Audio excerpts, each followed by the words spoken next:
dream keeps us strong. Through every challenge we rise, never wrong. With every goal we fly, hearts on fire. The passion unites us, takes us higher. Keep on singing, support never fades. Together we stand in this blue brigade. Tonight is our night. For Chelsea we stand. Oh yeah. Keep blue flag flying high, fly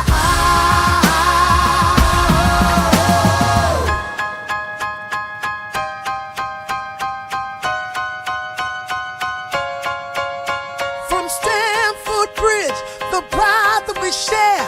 Each kickoff, each moment, it feels so rare. With faith in our hearts, we chase the dream. Through every match day, we're part of the team. The love for our club is a powerful thing. Together we shout, let the victory ring. Tonight is our night. For Chelsea we stand. Oh yeah. Blue flag flying high, fly high. We're unstoppable. Hear the roar.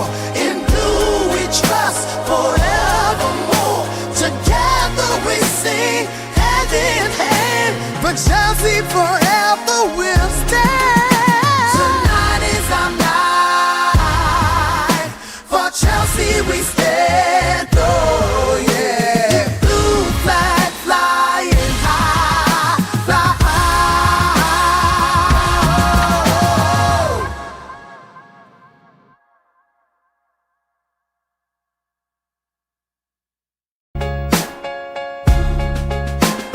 Chelsea, the dream keeps us strong. Through every challenge we rise, never wrong. With every goal we fly, hearts on fire.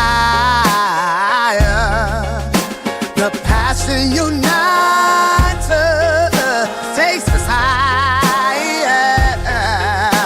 Keep on singing, support never fades. Together we stand in this blue brigade. Tonight is our night. For Chelsea we stand. Oh yeah. Keep blue flag flying high, fly high.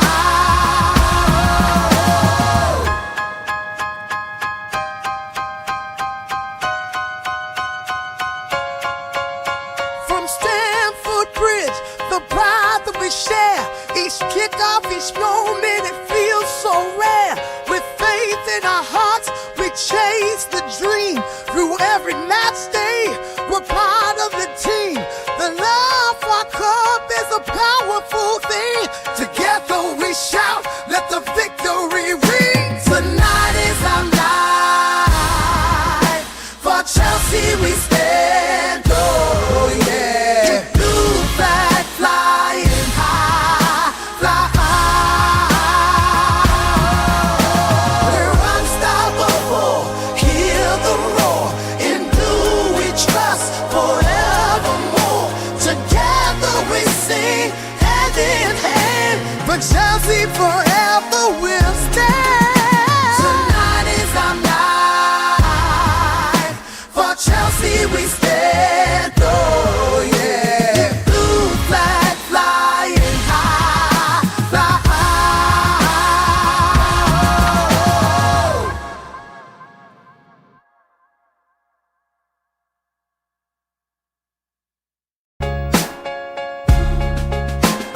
Chelsea, the dream keeps us strong. Through every challenge we rise, never wrong. With every goal we fly, hearts on fire. The passion unites us, takes us higher. Keep on singing, support never fades. Together we stand in this blue brigade. Tonight is our night. For Chelsea we stand. Oh yeah. Keep blue flag fly.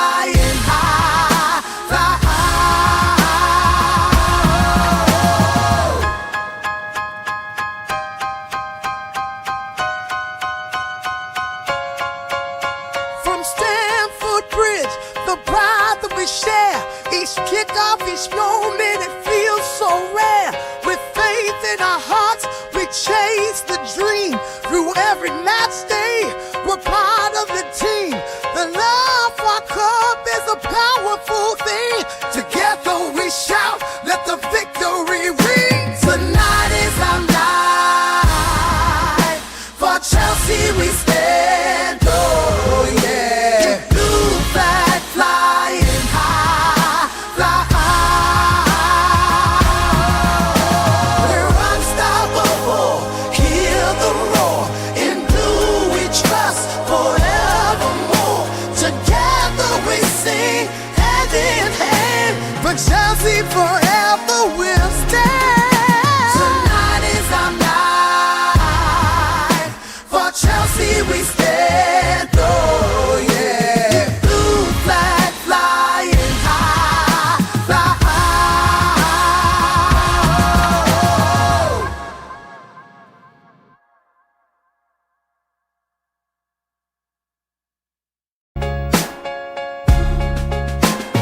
Chelsea, the dream keeps us strong. Through every challenge we rise, never wrong. With every goal we fly, hearts on fire.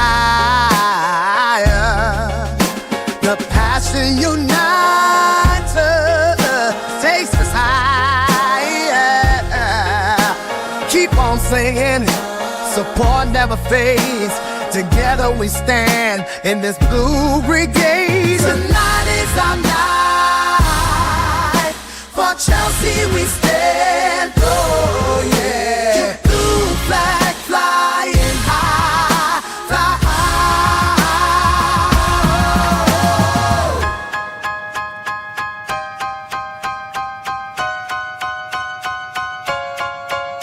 From Stamford Bridge, the pride that we share.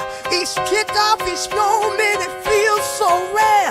With faith in our hearts, we chase the dream. Through every match day, we're part of the team. The love for our club is a powerful thing. Together we shout, let the victory ring. Tonight is our night. For Chelsea we stand, oh yeah. Blue flag flying high, fly high. We're unstoppable, hear the roar. In blue we trust forevermore. Together we sing, hand in hand. For Chelsea forever we'll stand. Tonight is our night. For Chelsea we stand, oh yeah. Blue flag flying high, fly high.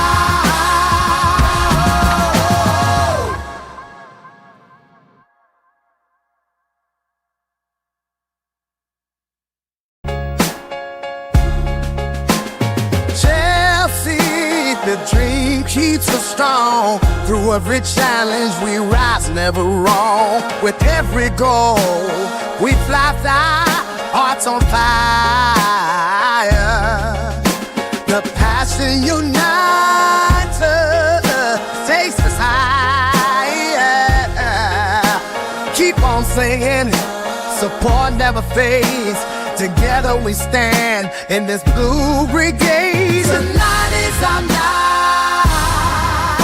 For Chelsea we stand, oh yeah. Blue flag flying high, fly high.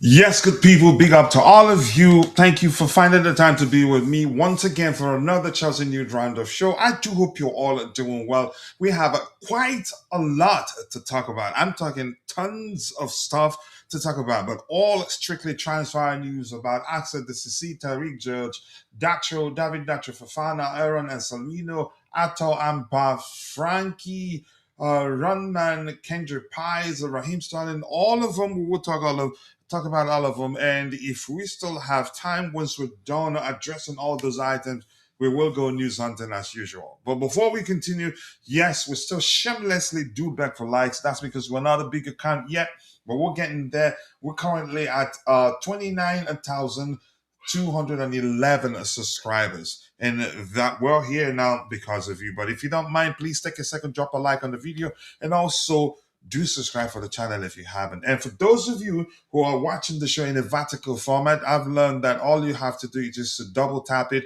but pay attention. As I've said before, I'm not sure whether that is strictly to certain devices, but double tap your screen and pay attention to the likes count. As you do that, if it increases by one, then it most definitely captured your like. Or you can press and hold your screen for just about a second to see all the bells and whistles, and then decide whether to share, like, or whatever you want to do, or leave, join the chat. But that's why we appreciate you finding time to join the conversation once again.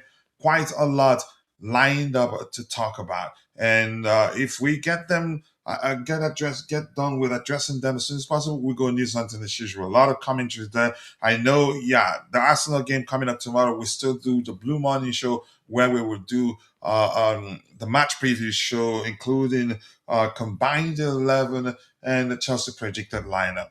So stick around, don't go anywhere. But please, if you haven't, take a second and drop a like on the video. And Michi, thank you for stopping by, dropping a like. I believe big up. We'll listen to these tomorrow. Need my beauty sleep. Go get some sleep. You need it. And I need some rest too, because I've been busy all day, but I think I will be all right. So let's see. Let's go to the presentation window. Then I have to drop it. How? Give me a second here. What's going on here? Give me a second. I need to take care of something quickly. I'm not sure why it's doing that. All right, I'm just gonna leave it as it is, but I'm still seeing my screen, so that's good. Yeah, we're there, but I think it'd be best to do not like that. Give me 1 second here. I need to shift it. All right, there you go, like this. But more likes, people, more likes. Keep dropping the likes on the stream. The likes do go a long way. The first one, Axel Disasi on loan to West Ham United. Okay.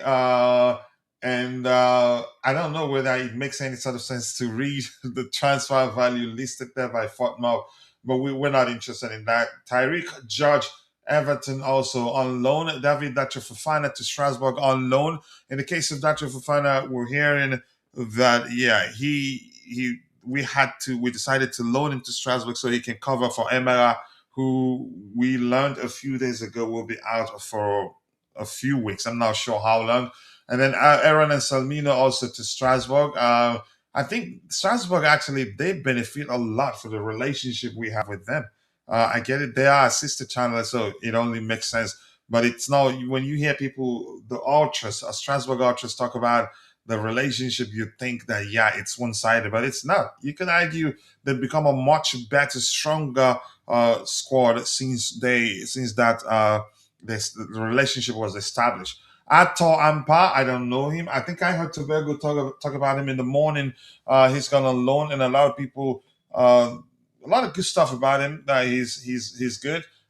Frankie Runman on loan also. Ato Ampa on a permanent. Yeah, 120k down. I can't remember how much we sold him for. Who else? Kendra Pies on loan to, I think, River Plate. Right, yep. Raheem Sterling, free agent. We had to terminate his contract. Probably, yeah, bagged a lot from us because, yeah, we were desperate for him to leave. And also Leo Casadine, yeah, on a permanent. Yeah, I think we heard that a few years ago, January 10th, actually. But that's why we keep dropping the likes on the stream, people. The likes do go a long way. Let's get to addressing the items proper. Mamadou Sarr has retained his Chelsea shirt number 19 after being recalled from a loan spell at Strasbourg. I think I like this kid. I really like him. He's excellent on the ball, reads the game very well. And he has that thing. One of the things I liked the most about Jeremy Jacquet, that proactive defending. In majority of the time, most of the times, he doesn't sit back and wait for the danger to get closer to the box or in the box before he tries to do something. He does what I call proactive defending. In most cases, if he sees the space and it's certain that he will get to the ball. He leaves his line to go stop the danger before he even get closer to the box. I like that about Jeremy Jacquet, and I think this. I've watched Mamadou Sarr long enough to know that yeah, he's capable of doing that too, and that is huge for me. And also, he's excellent on the ball. I think he's only second to the what's that PSG um, player in terms of pass accuracy in League R. He's that good. He has a good leap in him. Can be physical. He looks a bit lanky, but still, yeah, you can muscle him off the ball easily. So I'm happy with Rick Hold'em. And you could argue we missed out on Jeremy Jacquet, and I'm not angry about that actually. I'm not pained. I just see it. Okay, you know what? I'm glad we didn't actually overpay. And I said that actually a week ago or so. I did make a post on X where I said something to the effect of, at this point, I don't really care if we forfeit the pursuit of Jeremy Jacquet. I just don't want us. Jacquet, is that how you pronounce his last name? I just don't want us to overpay. I was one of those that were calling for the club to sign Lenny Euro. Look how he sound out. And I think Man United probably paid more than 50. They paid more than 50 million pounds for him. So for me, yeah, I'm happy we didn't overpay. I would have loved us to sign him, even if you paid that 60 plus £1 million. I'd still say yeah, that's a lot, but at least he's a good player, and hopefully he'd be able to reach his potentials at Chelsea. So, but now he's gone to Liverpool, and you could argue the better decision because at Chelsea he'd have a lot of competition, and according to what a lot of people call briefs or reports, we follow subsequent reports or following reports we addressed. Was it did we actually yesterday? No, today actually we that came out today. They're suggesting that yeah, he even though he had agreed personal terms with Chelsea, he decided to join Liverpool because he learned that Chelsea were going to recall Mamadou Sarr, and the number of CBs we have. I really don't care. I've moved on as quickly because I know we're good.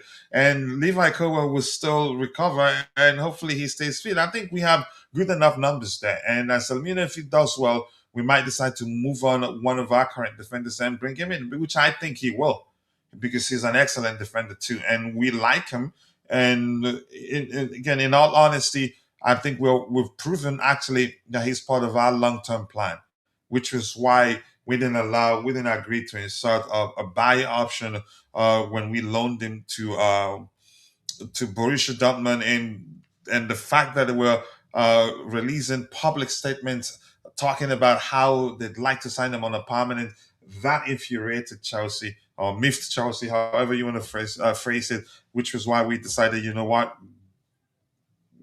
let's call this shot and send him to our sister channel where they're not going to try to turn his head, because that's what Borussia Dortmund they're really good at doing. And if you're in the chat, let's hear your thoughts on Chelsea recalling Mamadou Sarr. I think he's an excellent defender, and I think he'd do well in the Premier League. He has the physicality, the height, good aerially, excellent on the ball. More importantly for the manager, reads the game very well, proactive defending, and the AFCON exploits for me.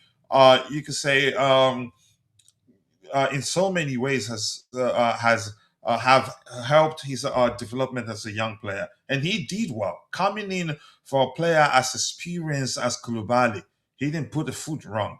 Played in the final and defended excellently. So I'm happy we've recalled him rather than I don't know whether the situation was either we keep him, recall and keep him, or we sign Jeremy Jacquet and let him stay where he was on loan. I don't care, but I'm just happy he's back home.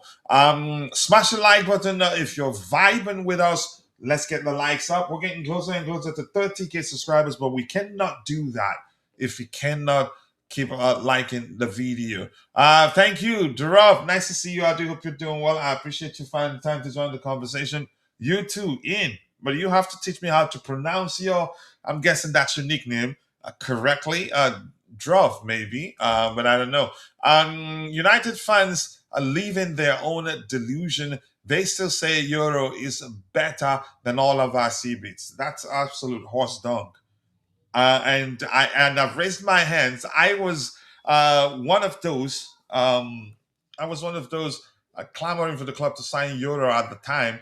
Maybe what convinced me, or maybe what led to me pushing for the club to sign him, or preaching for the club to sign him because I can't push, was because Real Madrid at the time we heard were also interested. So maybe subconsciously I was thinking he must be a very good player, given the fact that Madrid were interested in signing him. And Drove, thank you for correcting me. I hope I pronounced that correctly. Like the video, guys. Like the video. We're stuck in 5 likes, but we have 48 people following the show. We had 50 plus. I think we should have at least 20 likes. If you haven't, please take a second, drop a like on the video, and also do subscribe to the channel if you haven't. And we have Maya, the rapper in the chat, Real Maresca. Thank you for joining the conversation, and thank you for reposting the stream. Sincerely, do appreciate that. It's Drove, I think. Drove, double O. I'm not sure how to correct, but I think that should be close enough that you're not going to sue me, right?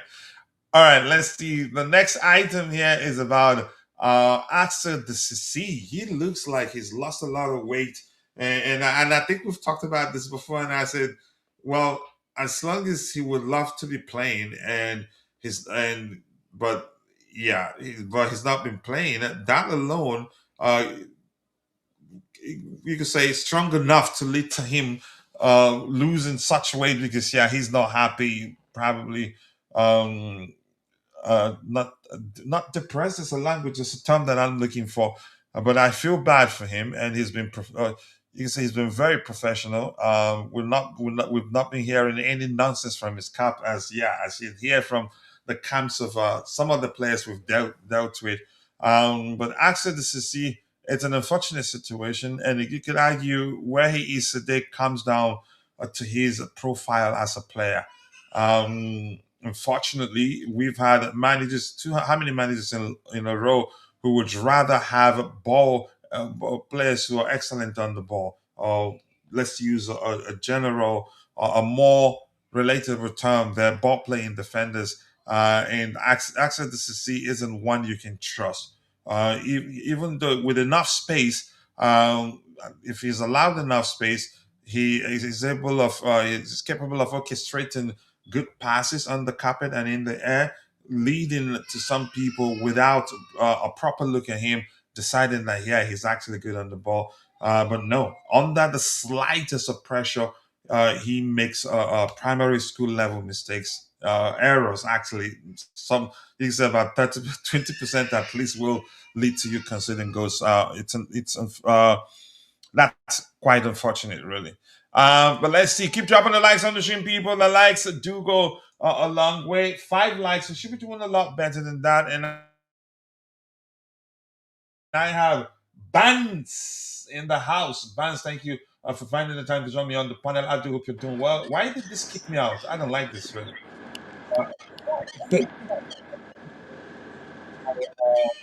Come on. So you wanted to make sure that I'm the one. Oh my goodness, I freaking hate this. But keep dropping the likes on the stream, people. The likes do go a long way. I appreciate you all finding the time to join the conversation.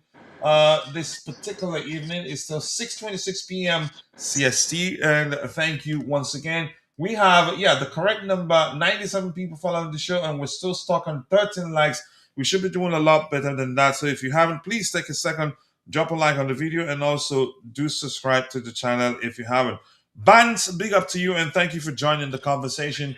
I don't know, we haven't talked about anything, we haven't discussed anything new. Disasi, you do know his situation. Mamadou Sarr, I think that's a good one. Your thoughts on us recalling Mamadou Sarr and the fact that we didn't sign Jeremy Jacquet. I'm good, honestly. I wouldn't have liked to pay anything north of £50 million for him. But let's hear you. Big ups to everyone. Big ups to Big you up both. Bands. So let me begin by saying that Chelsea have really made a very good decision by not going in for Jacques or Jacquet. I don't know how the French people will just pronounce it, but I just want to believe it's Jacquet or something.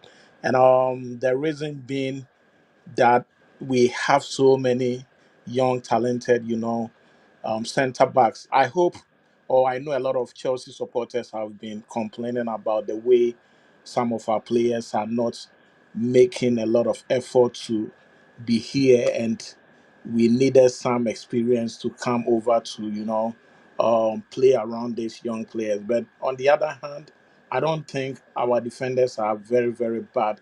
Had it not been Cowell being nursing some injury, I think the story would have been different. And if you take a player like Chaloba, anytime he's playing with somebody, he feels so much of confidence with.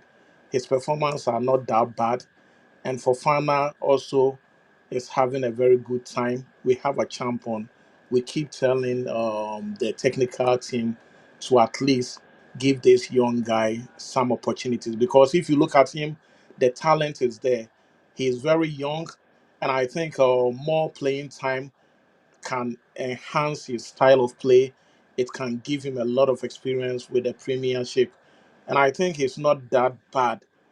And when I heard that we are going to go in for this guy, and I looked at the amount that was involved, I really thought that it wasn't going to be possible, because if you look at the money that was involved, it was very, very, very expensive. And this is somebody who has not yet tested the Premier League, and you don't know how it's going to look like when he comes here.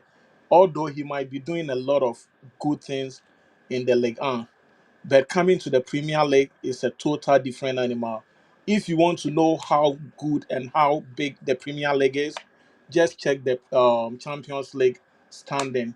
I can tell you that all the English teams are in the top eight, if I'm not mistaken. That should tell you that the Premier League is not a joke. And if you are a player coming into the league, you have to be more like physical. You need to get more time to read the game over here and become one of the best. You can't just walk into the Premier League and you start going. People who were shining in the Premier League, I'm talking about some of these defenders, they came from other Premier League teams before they were able to see the limelight. If you take somebody like Van Dijk, he never walked into the Liverpool team and he started performing wonders. He at a point was playing for Southampton before he moved to Liverpool. So I think for the owners and the recruiting team deciding not to go in for his services make a lot of sense. I would just kick for Achampon. He's somebody we need to give more playing time. Under Rosenior, I don't think he has gotten a lot of playing time. There are certain games they can introduce him, let him play, let him be here, because he is the future. And to be honest with you, that boy looks like a utility player where we can also try him in different positions. And for us not to go in for Jacks, it makes a lot of sense. Let's not forget that there are certain players I don't see them beyond the summer 2026. Somebody like Disasi is most likely at a point in time he will definitely leave. But the show is somebody we've given a lot of opportunities, and he hasn't, taken that opportunity. He might end up like Jackson. That is one thing I have to be focusing or focused. Somebody like Torsen is most likely at a point in time he's also going to leave. Um, Fofana and Achampong, Chaloba, and Kowa might be the main guys for our team. And if Sa also joins, that means there will be another extra player that might go on a loan. And I look at maybe a champion. I don't know if the owners or the recruiting team might send him to a loan deal at a point in time. That will might also help depending on the team that he might join. I think Anselmino is also around. He's hopefully going to come back at a point. So if you look at the center back, at least we have the future. The future is right here. Just that they haven't played for a very long time, and they need a lot of experience to like gel together so that in the future we are not going to talk about our defensive problem. So I think all in all, our decision is perfect. And if you look at Sarr, I mean, he's a very young player. For him to have gone to the AFCON finals is a very huge opportunity for our football team and also for himself. He was able to win the gold. I don't know his age. I think, how old is he? Is he 19 or 20? But if he's still a teenager, I think it's a very good thing for him, and for him to have won the AFCON and coming back to Chelsea. All I'm expecting from him is to come and cement his position with this football club. If you don't get it first day or the first season, there is no way you can get it in the subsequent, years. So when he comes in, he has to put one thing at the back of his mind that hey, I want to be the number one centre back at this football club. He has to work so hard. Probably he looks very smallish since the English game demands a lot of physical, should I say appearance or whatever it is. But I guess when he comes in, it doesn't really matter. He has to work so hard and make sure that he cements Yeah. his place in the team. Other than that, he might end up like some of these players who came in and the expectation was so high, and at the end of the day, they had to like bow down for others to take their position. So he has to come in and make sure that he keep going. We don't All want right. to experience any situation where we'll be talking about bringing in another players. And I guess so far so good. And I All right. like what is going on so far. All right, I'm gonna catch up with what we have in the chat, then I'll come back to the panel a bit. Sorry, guys, I had a issue with my system. As I did say the other day, I think it's about time I changed it. I sincerely do apologize. Let's give back the microphone to those in the chat. I'll come back to the panel again, and I think I have a response. I don't look. Sarr returning doesn't change anything for Josh. I think both will be playing a lot. I think both will still be here, and we might see the likes of Tosin leaving, Badia Sheila leaving. So I'm not concerned about Josh. Josh will eventually become a mainstay in the Chelsea squad. He's not going anywhere. And as you must have heard from the transfer guru himself, we actually did get a humongous offer. Yeah, a huge offer according to the way Fabrizio said it for Josh. But we said no, we're not looking to sell the kid. He's an excellent player, even though he's traditionally a right back. He can actually fulfill the centre back role. But that's by the way. Let's give the microphone back to those of you in the chat. Give me a second here. I'm still struggling with my system a bit, and please bear with me. I will find a permanent solution to it, which is definitely buying a new system. Usually I change it every 2 years, but I think this is the third year for this one. And after installing a whole lot of stuff on it, it starts slowing down a bit at a certain point. The updates too don't make it easy. So where are we? We were here, and thank you for that. Say the doubles. I'm not sure what you're saying there. And he says, like the region, dude. I'm not sure what you're saying there, bro. Welcome. Modman are saying hello to you, and Modman are responding to you. And this is Taruma Shama. Thank you for joining the conversation. He said, I still believe Igbali puts his nose in Chelsea lineup. I don't believe that. I think you're just echoing what the big accounts are senselessly spreading online, but when I ask them to elaborate, none of them can. It just doesn't make sense. But you're entitled to your opinion. If you believe that's the case, you take it and run with it. You're entitled to your opinion, and that's how we operate here. It's not a matter of what the host think or the panelists think. Your opinion matters. And here, Tarushama also says, Igbali choosing players to play in the starting lineup should be a topic. It shouldn't be a topic for me. I mean, if you believe, as I've said before, if you believe that's the case, take it and run with it. I believe that's the theory, but you cannot prove it. Then don't tell us. If you cannot prove that that's the case, don't tell us. It's not a fact. It's just a theory. And when it's a theory, that doesn't necessarily, a theory doesn't necessarily mean that, yeah, whatever that's being theorized is actually in existence. If you get my point. So, but you have every right to believe it. If that's what rocks your boat, you're both take it and run with it. And Lama says, I wish the Sarr stayed on loan so Josh can play. No, Josh Sarr returning. It's not. That's not gonna in any way reduce Josh's minutes. The manager likes Sarr, and I think the manager he will eventually start loving. He said actually that he likes him.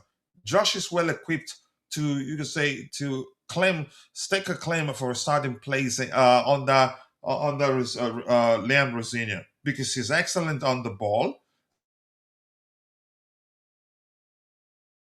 He likes to exploit spaces. Once he's on the ball and he sees spaces to exploit, which any that which will mean you can say us getting closer to the opposition final third. He does that. Hardly ever panics, irrespective of who you charge him to stop from scoring. He does it really well. I think Josh has a future here. The club knows it, and he knows it too. He just has to be patient, and I think very soon he'd become a mainstay in Chelsea's lineup. But of course, rotation will mean that he's not going to play every game. And I think he's played, you could say, good enough minutes this season, but I'd like him to play even more. Drav says that I was describing how to say my name. Oh, and I missed it. Let me see it again. Say the double. Okay. Say double O's. Droves. Okay. Drove. Let me know if that was accurate, if I pronounced it correctly. Let's see. It's like drove, and he said like dude. Ooh, okay. Drove. Maybe Drew. Okay, let's leave the English class for another day. Hi, my friend CFC Eugene. Thank you so much for finding the time to join the conversation. I appreciate you. We've missed out on Jeremy Jacquet, but I think we're fine, really. Mamadou Sarr would do well, and a lot of Chelsea fans actually know him better than they know Jeremy Jacquet. But here's the thing: the way the average fan, okay, the way the average fan, the way that the average fan behaves is, once there are clips out there to watch and see the player in action, clips highlighting only the good stuff the player, you could say only good stuff about the player, they watch that. And if any other big club is interested, whether they like the player or not, they would want to sign that player over the competing club. And sometimes unknowingly, you could say, driven by one's pride of being a Chelsea fans, they would, again, I don't see any Chelsea fans that wouldn't want us to sign certain players over the clubs that are competing for the player signature with us, because yeah, even when they don't like the player, unfortunately. But yeah, I would have loved us to sign him because he's an excellent player, would have made us stronger, but we didn't succeed in getting the deal across the line. So be it. It's not the end of the world. We still have we have numbers there, and yeah, good enough numbers that, so only I don't know whether Sarr could come. Sarr, chances are he'd hit the ground running, because yeah, he'd be playing under the manager who trusted him the more. Who under him, he was one of Liam Rosenier's most trusted players at Strasbourg. So Levi Colwell will come back. Fofana looking better and better. The more he plays, the more we're seeing the Fofana that we paid north of £70 million for. So I'm not that concerned, really. And he says that Sarr will be a good player alongside Wesley Fofana, alongside Chalobah. Chalobah might not be, you can say, the most flamboyant player, but he gets the job done. And in all honesty, currently our best defender. Yeah. Yeah, thank you. Drove, thank you for correcting me. I hope that's how you pronounce it. Once again, like Hoover. Okay, Drove. Since it's who. Okay, but it's not Drove. Okay, thank you. Is it Hover or Hoover? Okay, I just don't want to get confused anymore. George over Garnacho, that's you. I don't know. Here's the thing. I support whoever the club keeps, and then look, listen, Garnacho has more experience, and Garnacho, I think it depends. I wouldn't have started him against West Ham United. I would not have done that. And we did talk about that during our lineup prediction exercise, where we discussed the fact that Gittins is a much, but 10 times better dribbler than Garnacho. Garnacho is more like Timo Werner. I'm not by any stretch of imagination saying that Garnacho is a bad player, but Garnacho is more like Timo Werner in terms of needing space to apply himself properly or to be effective during games. Unfortunately, that's what it is. But I think numbers say he's actually done well. But you don't go by numbers alone. You go by numbers and eye test. But I'd still say he will still do good for us. But I'm saying this now. Eventually, he'd be one of the first to leave in a few years. No worries. You don't owe me any apologies. Eventually, I'll start pronouncing it correctly. Okay. Let's see what else we have here. I believe part of our fans are too harsh on Garnacho. Yeah, I agree. We're too harsh on him. We've taken, you could say, I wouldn't call it abuse. We've taken, you could say, the way Manchester United were just, they were unnecessarily, um, they treated them unfairly. Let me just leave it at that. And we've taken over from them. That's because we were following what was going on at United. And even before he joined us, a lot of us hated him, and now we're hitting him up close. That's the way I'd like to phrase it. I think we've been unfair to him. You can argue, given the fact that he's just 21. For me, I'd say that's actually a factor that could be or might be contributing to his lack of confidence. Because the Garnacho I saw on the pitch against West Ham United, Dante, I get it, did say something, his head wasn't in the right space on the day. I'd say for me, that was clearly a confidence issue, and you could argue down to how the fans are treating him. But that's just my Coachy, opinion. let We let don't me know. chip in I still something. believe he will do a lot more. He has a lot to offer for us. Might not be perfect. I believe we can do better than him. But since he's here, why not support him? Coachy, let me chip in something. I think Garnacho situation.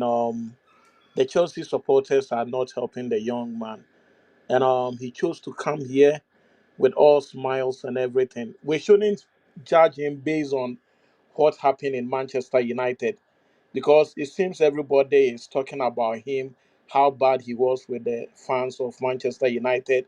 And we should also ask ourselves what cited all those things, how the whole bad relationship between him and the fans came about. This is something we are looking at one side, and we are not trying to help the young man. Once he's here, he's part of us. Let's encourage him. Ganacho is not a bad player, but it seems psychologically things are not right now. And for him to have done so bad with West Ham, ask who was there. He was playing against his former, colleague in the person of Bisaka. And this guy know Ganacho a lot. So we can say it's fair for us to say that obviously Wan Bissaka knows how this guy moves. He knows how he can tackle him and everything. And if he was unable to perform against West Ham, that's not the end of the world.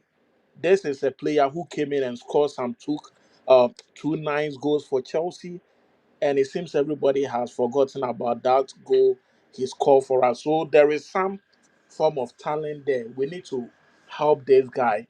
He's part of us. Let's forget about what happened in Manchester United. And if Garnacho is doing well, it is the benefits.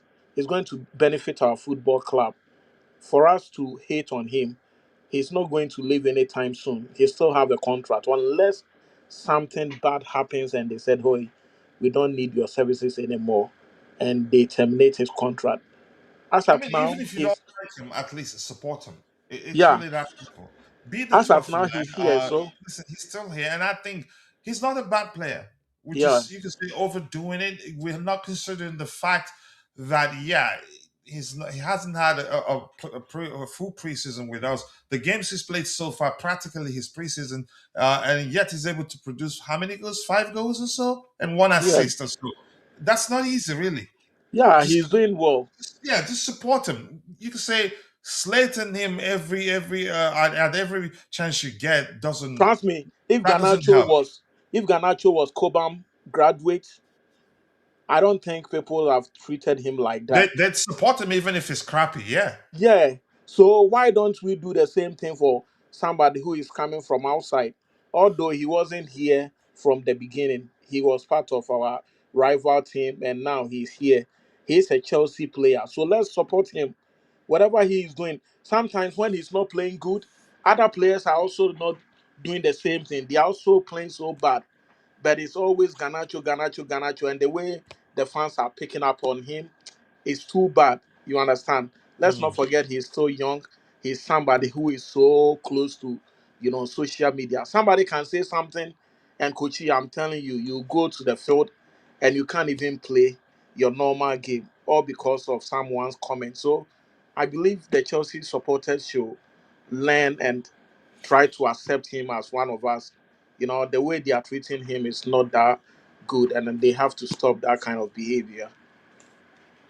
All right, let me catch up with a few of what we have here. Thank you so much for adding to that. And I agree with you. By the way, just go away, leave me alone. And Juve says, I said Hoover, Juva.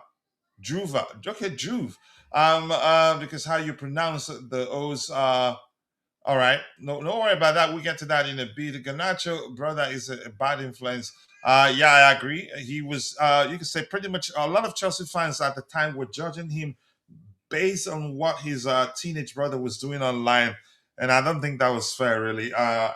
Look, I hope the kid. I hope you can say he's able to find the strength to be able, you could say, to weather the criticisms from Chelsea fans and eventually get used to it and start to deliver week in, week out, and now deliver today and tomorrow be as bad as was this former Liverpool player. But that's by the way. Let's see. Garnacho, very young, I believe, if he can suck all pressure, negativity, and energy, he can be a top player. I think he's capable of being that. But he will come good. He will come good. His numbers have not been bad, but it's not where I expect it to be at this moment. But at least he's done well enough. We still have a chance tomorrow because, yeah, what we played at the bridge, the first leg was just half time, but it's going to be much more difficult than the first leg. I'll just wait and see what Rosenior and the boys what they have in stock for us. I've come to trust them up close. I've come to realize that he's actually an excellent tactician, but that's no guarantee that we're definitely getting a result at the Emirates tomorrow. Let's see what happens. I'm hopeful, but we'll talk about that game during the Blue Morning Show tomorrow. We still have a chance. Yes, of course, we still do have a chance. Keep dropping the likes on the stream, people. The likes do go a long way. We still have 51 people following the show, and we're stuck at 23 likes. You can do a lot better than that. If you haven't, take a second and drop a like on the show, and also do subscribe to the channel if you haven't. Limit Garnacho's touches. He's more effective when he has less touches. Look at his goals in the first leg. I agree. He's because it's not you can say that much of a dribbler. For lack of a more accurate way to get that particular point across, he's better off utilized when we're playing against teams that play with a high line where he'd have spaces to exploit. Now, which was why I said he's more of you can say Timo Werner's type of player. When there are spaces for him to exploit him behind the opposition defensive line, he's excellent at exploiting that because he's one of the quickest players in the Premier League, actually. On the transition, yeah, I agree. So let's see what other item do we have here. So I'm happy. Mamadou Sarr, we've talked about. Let's see if anything there's anything else to talk about. That just give me 1 second. Keep dropping the likes on the stream, people. The likes do go a long way. I appreciate you all finding the time to join the show this particular evening. It's still 6:51 p.m. CST, and I cannot thank you guys enough. Let's see, what else do we have here? Give me 1 second here. Sorry, my screen is acting up. System is acting up, so to speak, which is why, yeah, I promise you guys I'm gonna change it as soon as I can. I cannot be doing this every day. Yeah, It just goes blank now. Okay, Axel Disasi, and for another player, you could say if we had Mourinho as a manager, I think he will be one of our he will be one of the, you could say, first names on the team sheet. He's that good. Um, Defensively, he's more of a traditional defender. If you field him and he has spaces to take his time and decide what to do with the ball, he does come across as a player who's, you can say, as a good ball player, a good enough ball playing defender. But when you find out that, yeah, he isn't quite that, is when you can say he's subjected to the slightest of pressure by the opposition. He makes a primary school level mistakes, unfortunately. It is what it is. On the transition, yeah, I agree. Garnacho game versus Barcelona was underrated. I hope Sarr and Wesley play together. We don't know what pairing the manager will prefer.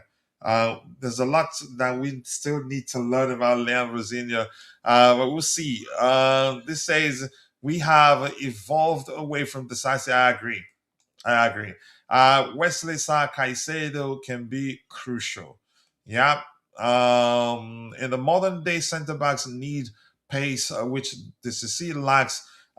He doesn't necessarily need pace. I think the more important thing, the one of the things, the first things I usually look for in a player is the player's footballing in IQ, intelligent footballing IQ or intelligence is the reason why Thiago Silva is still playing. He's not the quickest, has never been the quickest on the pitch, but because he's such an intelligent player, he reads the game so well that even no matter how pacey, or let me simplify the language there, or how quick you are, you're not even going to get a chance to race against him, let alone outpace him. Why? Because he's almost always at the right place at the right time to stop you. He reads the game that well that you won't even get a chance to race against him. So let's see how you this is see. I thought he was going to be gone on a permanent this window, but it's just a loan deal to West Ham United. Let's hear you. Yeah, as I said, the Sarsi future at our football club is coming to an end unless something extraordinary happens and Rosinia, resume the decision and brings him back to the football club. But as it stands right now, I think it's over for him at Chelsea Football Club. This is a player, the expectation was so high, and when he came in, there were some few moments that he really did well. I think there was a game against Tottenham or so. He did so well, and people thought that, hey, we finally found our man. But along the line, things began to go bad, and I'm not going to blame him because at this time of the season, a whole lot of things were going on, change of coaches. There were so many things that were going on, and no one was, settled at the time. There were coaches coming in and leaving, and I think that might have affected him.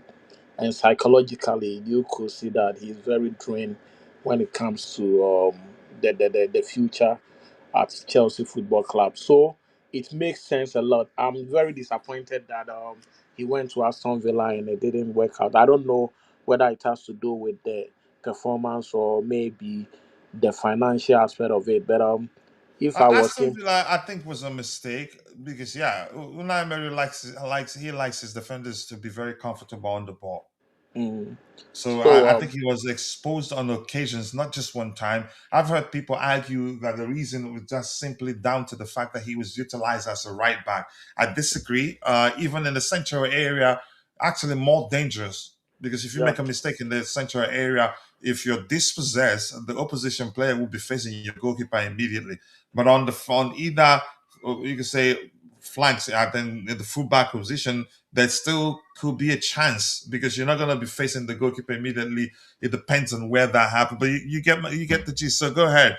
Yeah, so I think this is a very good opportunity for him to relaunch his career, to get to the levels that he wants to be. One good thing for him at West Ham is there is not going to be a lot of pressure in terms of you winning something for that football club. West Ham is a laid back football club. I mean, I don't think they even try to get to the top four.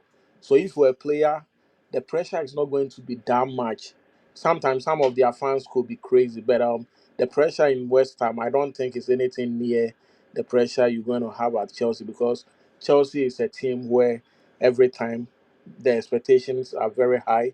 Everybody wants to win something, and if you are a player and you don't perform, the pressure will be on you to the extent that you can't even perform so good. So he should go to West Ham.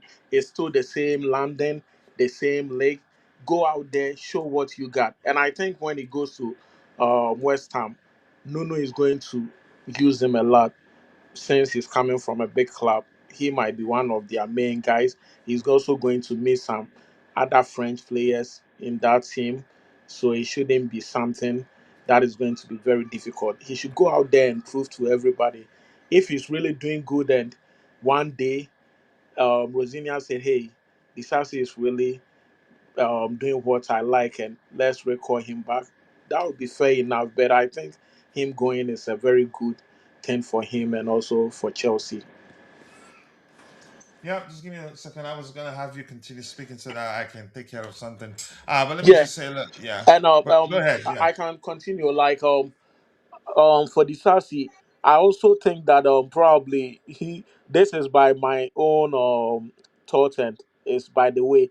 I think he might have told Jacques that, hey, please don't come to Chelsea, because mostly what players do is when they want to sign for a football club, they will talk to their compatriots in those particular teams and ask them about the club and everything. So if I'm Disasi and Jacquet calls me that, hey, Chelsea are so interested in me, what do you think? Should I come? Or he'll be like, hey, I've been in a very bad situation here, and if you really want to like go very top, I think you have to look elsewhere.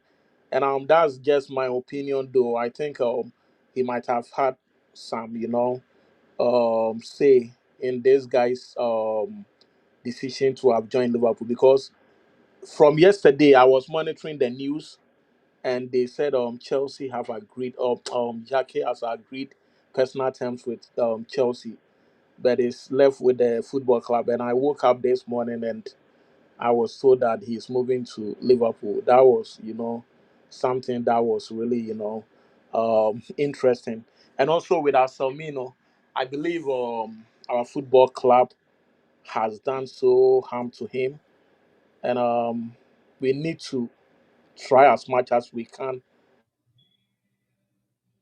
Yeah, here's something for him. If I were him, I'd go to Liverpool too. If my priority is to go where you can say I get a chance to play and not sit on the bench, or maybe be fighting for places with tons of other CVs. You get my point now. And I think he made the right choice. And according to follow up reports after it was you can say the news was broken that he's chosen to join Liverpool rather than Chelsea. I think it makes sense because at Chelsea, probably by the time he joins them, chances are they're not going to have was the Frenchman that we've been hearing for months that Real Madrid are interested in signing. So I think he's made the best choice for himself, irrespective of what Chelsea fan thinks. For me, I'm not pained. I'm happy. I've always said I just don't want us to overpay. Had we paid the asking price and signed him, I'd still say, yeah, we're overpaid, but yeah, he's a good player. I'm just happy. We have Josh. We have what's his name? Mamadou Sarr. We still have Fafana. We still have Trevor Chalobah. And Levi Cole is still coming back. I think we do have numbers in that department, and I'm not worried. So let's give the microphone to Des in the chat. I'll come back to the panel in a bit. I hope Sarr and Wesley play together. We could see that. We might see that someday. We have evolved. Yep, I think that's another way to say it. Wesley, Sarr, Caicedo can be crucial defensively. Yeah, because you could say, yeah, the defense doesn't start from the defensive line. It starts actually from the attacking area. So yeah, I agree with that particular comment there. Juve, In the modern days, centre backs need pace, which Disasi lacks. And I think I've talked about that. More importantly, it depends on the manager. If the manager plays with a risky approach, such as employing a high line, which majority of the cases, the you say the last line of defense. Yeah, if you're one of them, you'd have to have good pace to be able to catch up players on a break. But yeah, I get the point there. Miss Melina, thank you so much for finding the time to join the conversation this particular evening. I do hope you're doing well. It's 7:02 p.m. CST for me. If you haven't, please take a second, drop a like on the video, and also do subscribe to the channel if you haven't. We're getting closer and closer to the 30K subscribers. Currently, we are at 29,216 subscribers. Let's see. The CC has no intelligence, in my opinion. Can you add football there? So please don't do that to me. Yes, people, go in, subscribe to Miss Melina's YouTube channel. She covers all EPL clubs and beyond. And believe me, she has excellent football knowledge. And if you listen to her talk football, when she's not biased, when she's not losing her SHIT, I'm cursing the heck out of Mikel Arteta. When she speaks objectively, but we all sometimes lose our SHIT when we're not happy. That was a joke though, but she has excellent football knowledge. And yeah, if you want a collaboration, reach out to her. And also, but go subscribe to her YouTube channel. The link is there. I just highlighted on the screen. Be sure to let her know I sent you. Let's see. What else do we have here? Nah, bro. Chelsea is like that ex who keeps coming back. 1 minute we're winning, next we are getting slapped like moped. Wow. That is mod man are saying that. Too much character, but that's okay. The CC would have done well at Strasbourg on loan, but I don't think you would want to go back there. I don't think so. I don't know. You can say I don't work for him, but I don't know. I think this is a CB, but at Chelsea he was used as a right back, a position where he has to deal with fast wingers. I don't think the issues he had mainly was his inability. You can say the inability to deal with pacey players. I think he was down to him. For me, we've talked about this 1,000 times, him making primary school level mistakes or silly mistakes or bozo mistakes under the slightest of pressure. If you subject him to the slightest of pressure, he makes mistakes. Like the one he literally passed the ball into our net. Houston, it's not about him dealing with pacey players. No, that's not the case. I think you could argue one of the main reasons why he was. Who was that actually that played him as right back? Had to do that because they didn't trust him to be, you could say, not lose the ball in the central area. And we've talked about this before. If your central defenders who are positioned in the central area lose the ball to the opposition player close to the final third, they'll be facing the goalkeeper immediately. But if it happens on the fullback areas on either flanks, you can say then yeah, it'd be easier. Maybe you have more chance of finding a solution before they face your goalkeeper. If you I hope you understand that. So not necessarily down to his lack of pace. No, I think it's the sort of mistakes he makes under pressure. Samak Wasi says okay. Chelsea done to him was about all the points because he cost us. Stop talking and says, okay, you don't have to fight me, bro. I respect your opinion and I was gonna read it anyway. So stop the fight. Not quite sure that's a Ghanaian bro there. Samar Kwasi, I appreciate you finding the time to join the conversation, but can we not start off on a bad foot? All right, Gotted, we didn't get him, but we also have Sarr. That's the same age. We also still have Josh Achampong. And Achampong, for me, he's a Rolls Royce of a player. And I don't think how else we need to test him to know that actually he has it in him. He was able to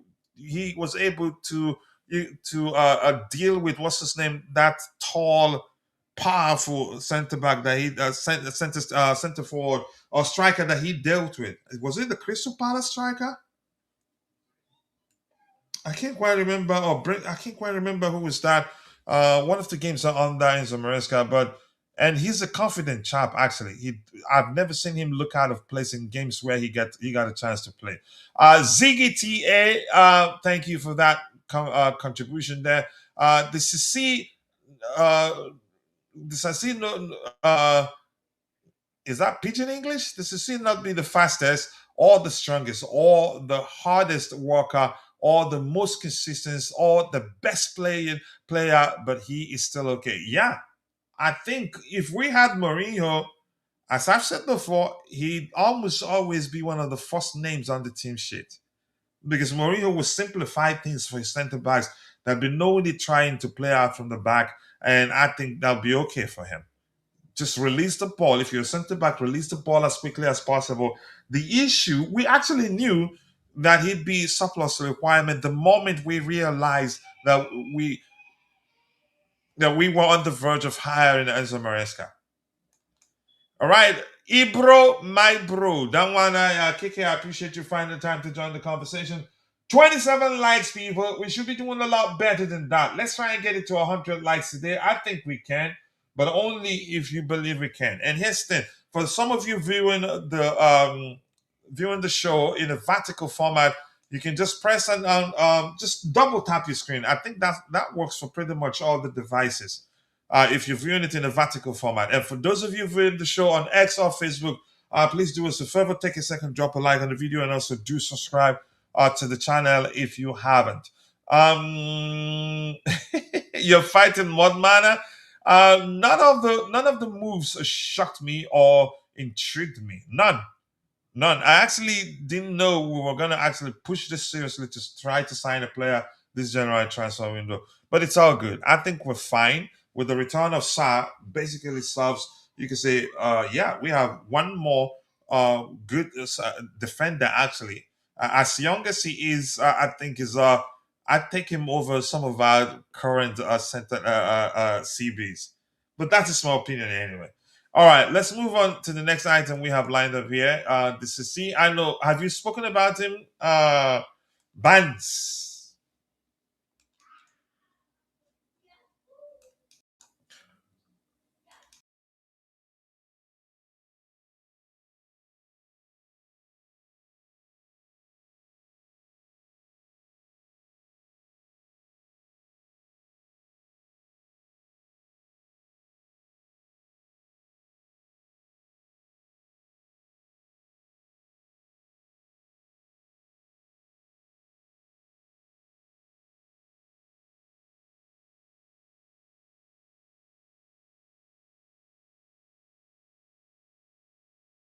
So I remember when we signed this Jamaican kid in Dujan Richards. He's headed to Leicester City on loan. Um, and I remember when we signed him, he was at the time, I think, going by the clips I watched because I knew nothing about him before we signed him. Hopefully he does well there.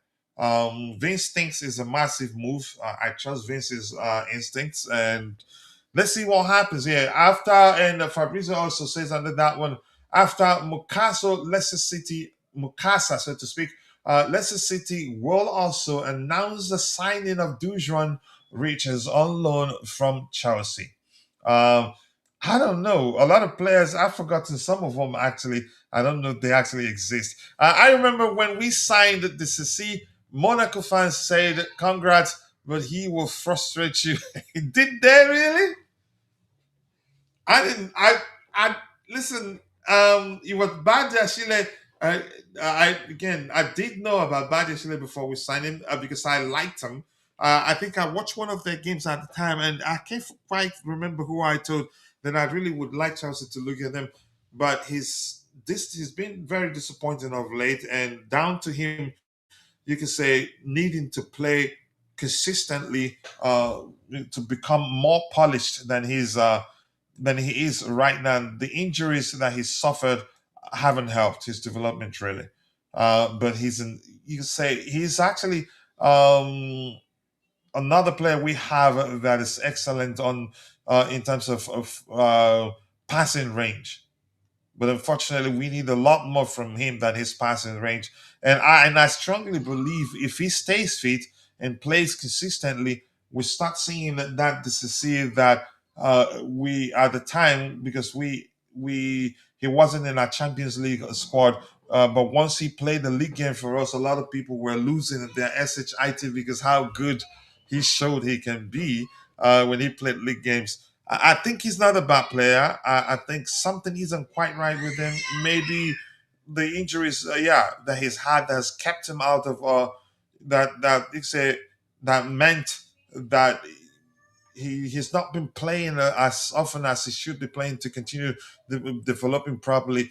Had it not been for those injuries, I'd say right now he'd be a much more polished player than he is. But unfortunately, yeah, I'm not sure what's going to happen. I think the club might, well, decide to move him on if he doesn't stay fit. It's not like we spent as much as we spent on some of our current defenders on him. But that's by the way. Keep dropping the likes on the stream, people. The likes do go a long way. For one fans wonders about Tosin. I think Tosin actually, how many errors has he made leading to us conceding goals? Not too many. If you consider the ratio of errors he's made to the number of games he's played, you'd say that he hasn't actually been bad for us. He was the reason why Liam Rosenior was able to deploy the tactics he deployed against Brentford, which helped us achieve the result we achieved on the day. He started having those issues or bozo moments, I don't know what to call it, after returning from, you say, a long time on the sidelines. So I don't think he's a bad player. Foreign players, just I don't care what they want us about. But I get where you're coming from. They said Bassi was the better player. Bassi is an excellent defender too.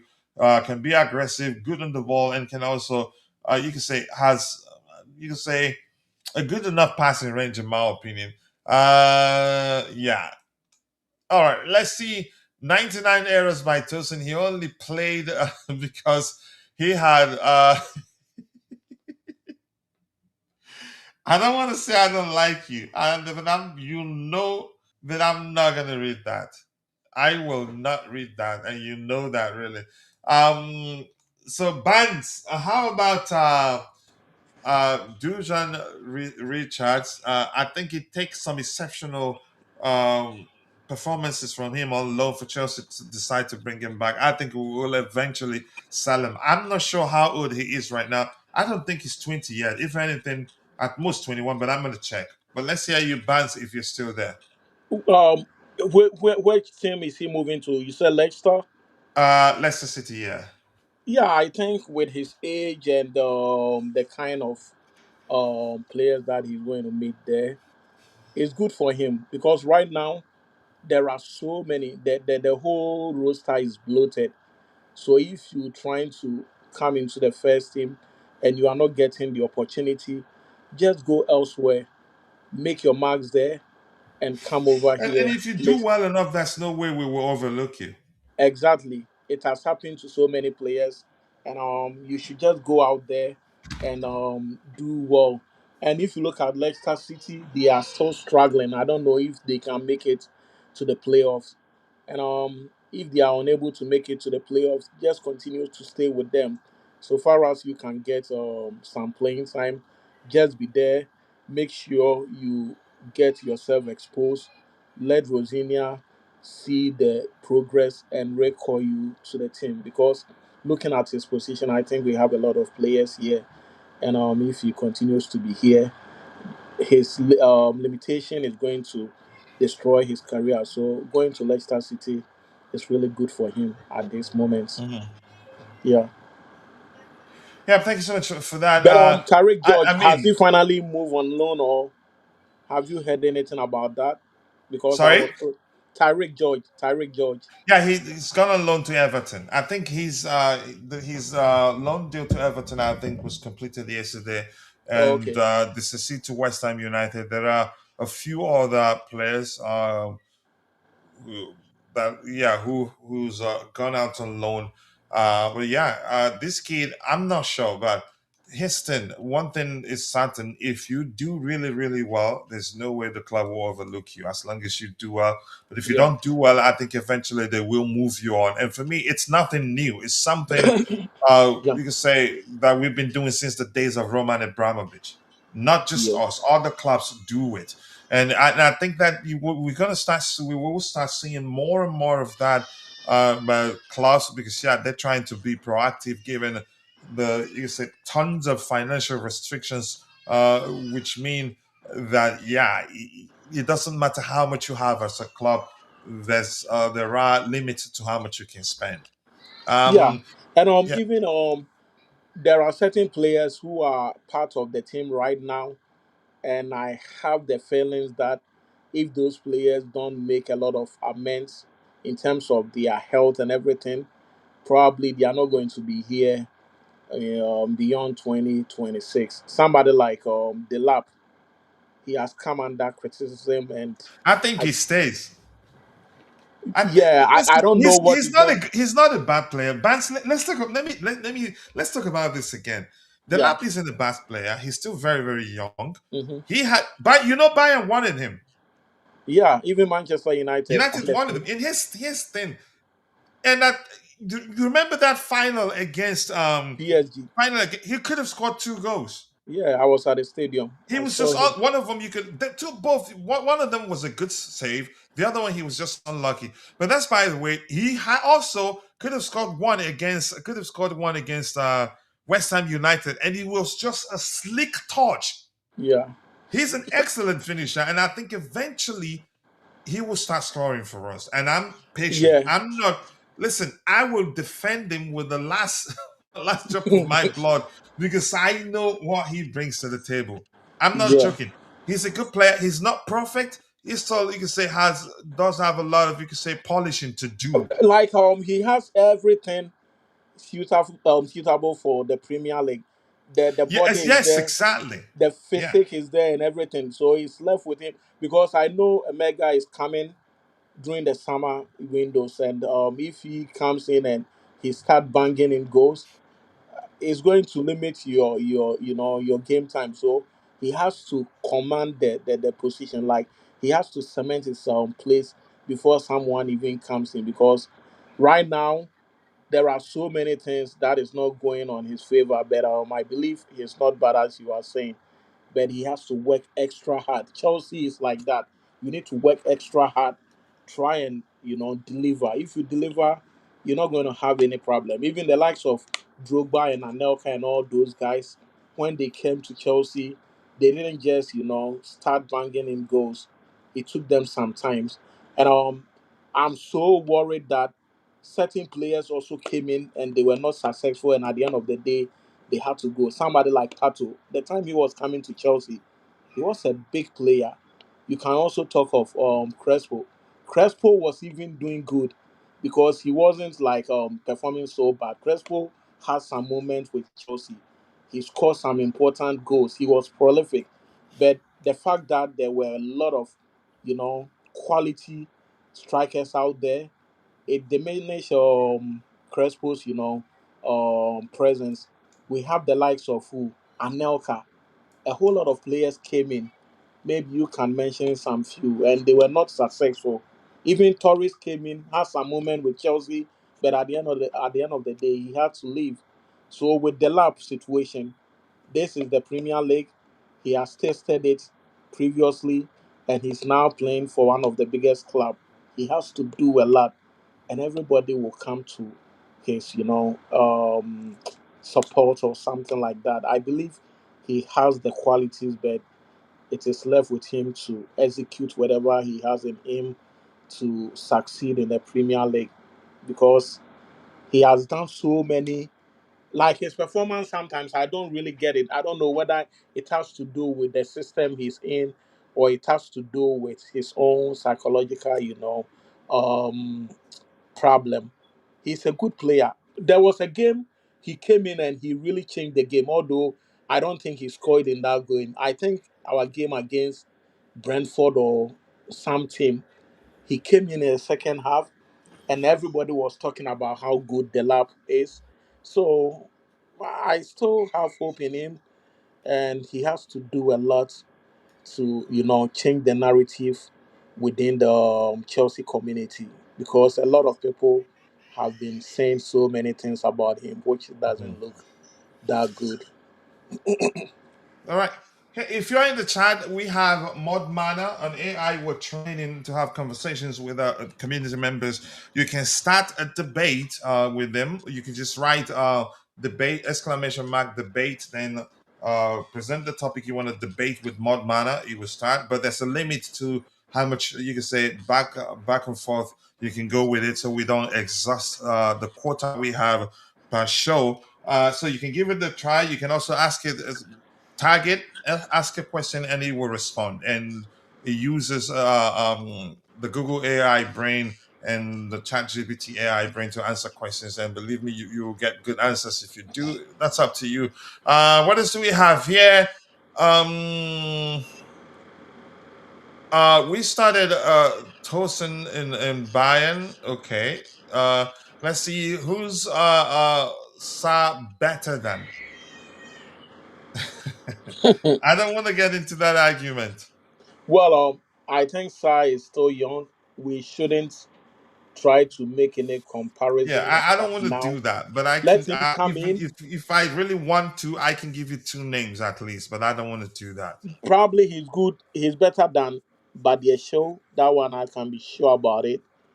He's also better than. He might be better than Tolson. And who else? Well, I'm sorry. I'm taking this back. Sarr is up and coming player.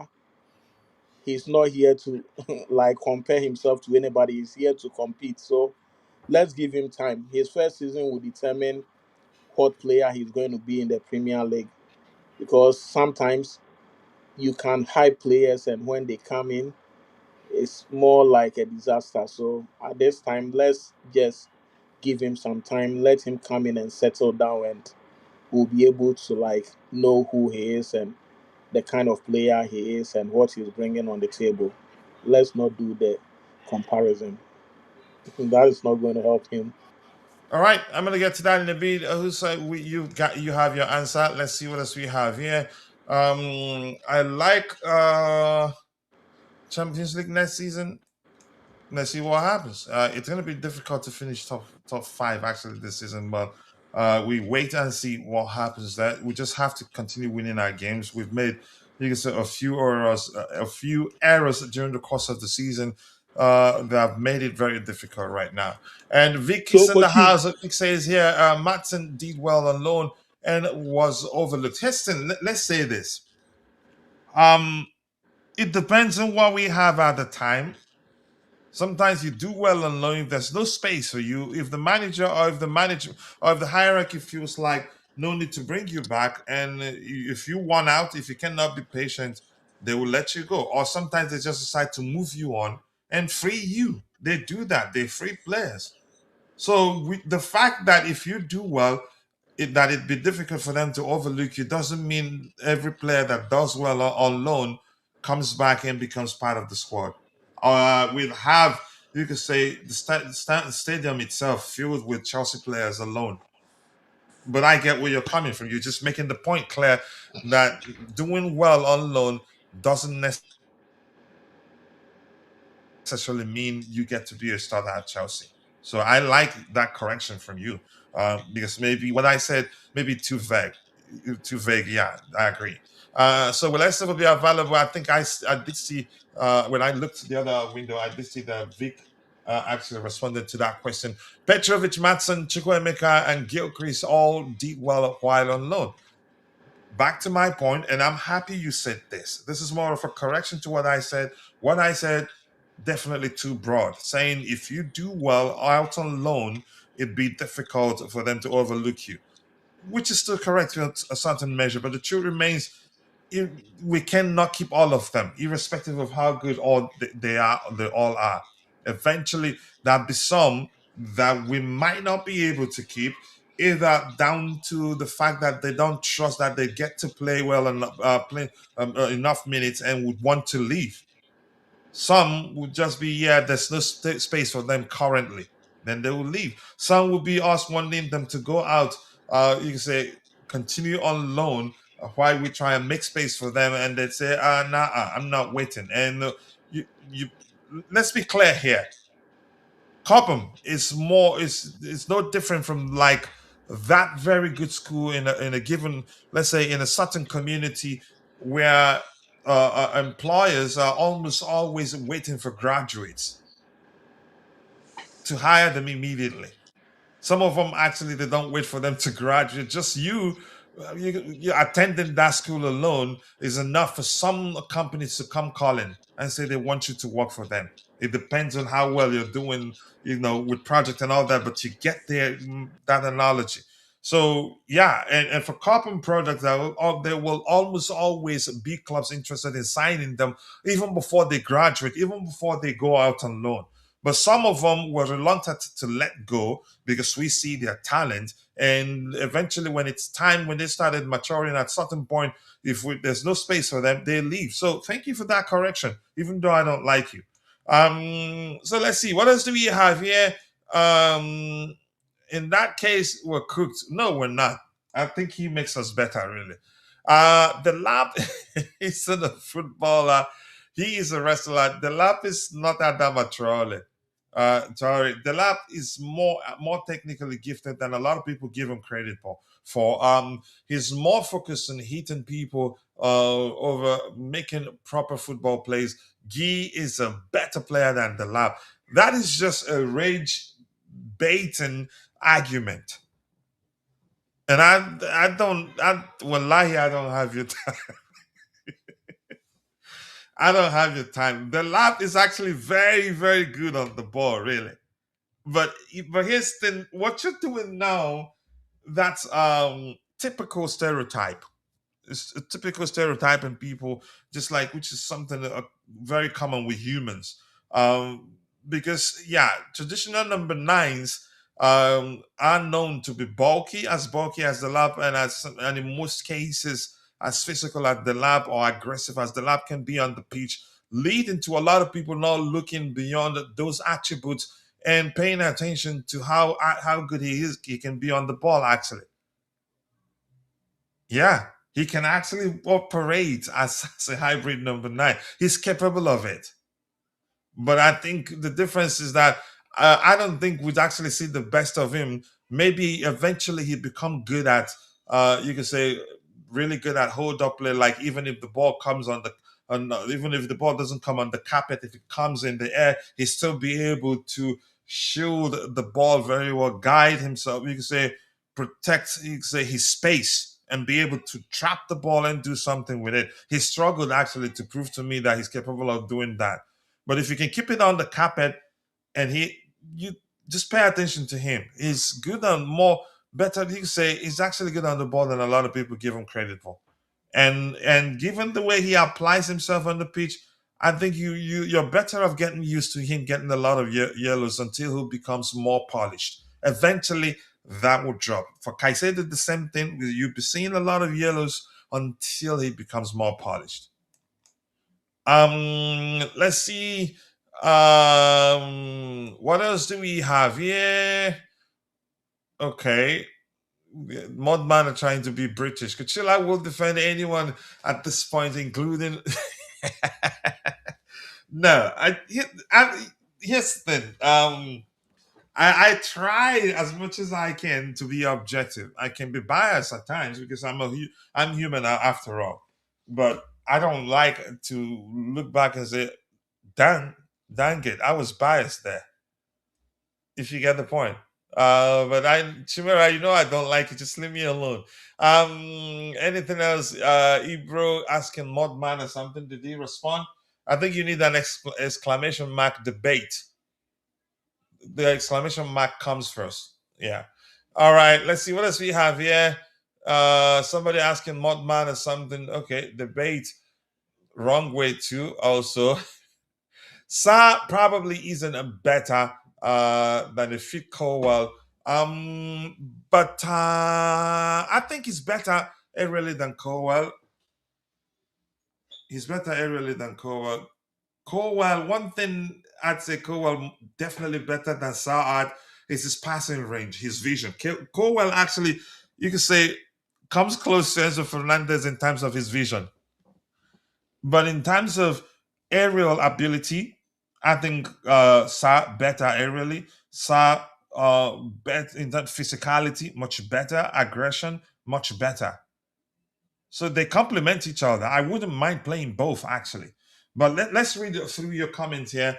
And he says better than a fit Cowell or Fafana yet, but he is considered a higher potential prospect than Disasi or Badiashile. I take him over over Disasi because he can be physical too, and but also he's better on the ball, more comfortable on the ball than Disasi. Badiashile actually can be quite good on the ball, has good vision, good passing range. And as I've said before, I'm not giving up on him. If he can stay fit, play consistently, regain his confidence, because I think that one of what's his name, Badia Shila's biggest problem right now is lack of confidence. Because he's a player I knew very well before. Yeah, we started seeing that you can say half baked, a lot of half baked passes from him. It's like he's always in a hurry to release the ball before he makes a mistake, which he wasn't like that. But yeah, good point there, Vic. Good point. Good point. I don't know. You're making a lot of good points today, even though I don't like you. Let's see what else we have here. Arsenal have their centre back. They will pocket João Pedro. It might be better to use the lap to tire them out. And we could see both start at the same time, or maybe leave one of you could say if I were Rosenior, I'd start what's his name. If I really want to tie them out, I'm gonna go with Matt Gee because that guy is a is an engine. I will start with Mark Gee, even with João Pedro on the pitch to tie them out. Then yeah, you can bring the lap also to tie them out to continue where Gee stops. Gee is mid, a lot of inexperience and lacks a clinical finishing. Okay, that's your opinion there, Rich Bait. Okay, I will remind you in April. Man, bro. Fafana and Chalobah defenses are better than Tosin and Chalobah. Yeah, but Tosin has. I wouldn't say. I don't know. Tosin brings has again is better than both really, and can capable of orchestrating line breaking passes from a deeper position than both. Fofana likes to drive with the ball, and I think that game against West Ham United showed us to so you could say to a considerable measure that we'll be seeing him you could say operate as a center back so that he can drive down the flanks and be able to put good crosses into the box. I think we see a lot of that, and he's capable of doing that too.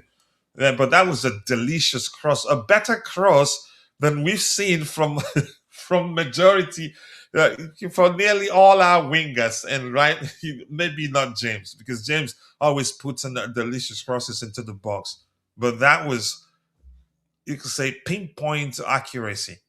That cross from Fofana to João Pedro.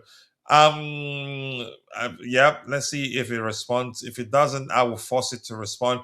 He's an upgrade to Badishile Tosin the Sisi for sure. And he says Sarr will be a good squad player, not a squad player. It's like you don't know what's going on here.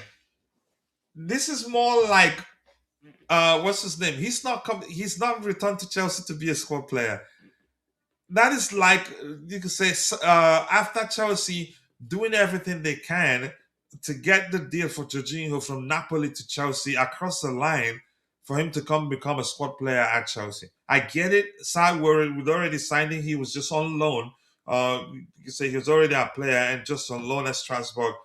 But no, he's not coming to Chelsea to be a squad player. Chances are you will see him start a lot more games than some of the you could say the so-called more experienced players or some of the players that some think are better than Sarr. I think you underrate him. Forget his age. This kid, he has it in him, really. But let's see. Unlike Gusto, who cannot cross, I think fair. Like you say, to be fair to Gusto, I think yeah. How long? How many times has he actually played in that position? Yeah. How many times since joining Chelsea, he's not operated as a right back consistently. Give me 1 second here.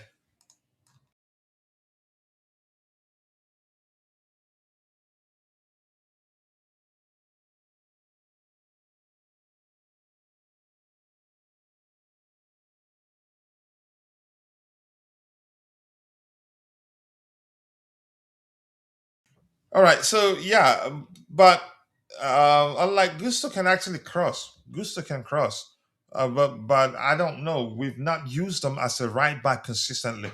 And I'll tell you what I like about his crosses.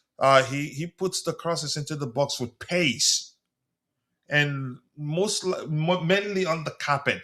If he gets to you, all you actually need to do will be just to direct it into the net. You don't need to actually apply power. That's the set of crosses that Gusto put into the box. He got a few assists. Was it on the who?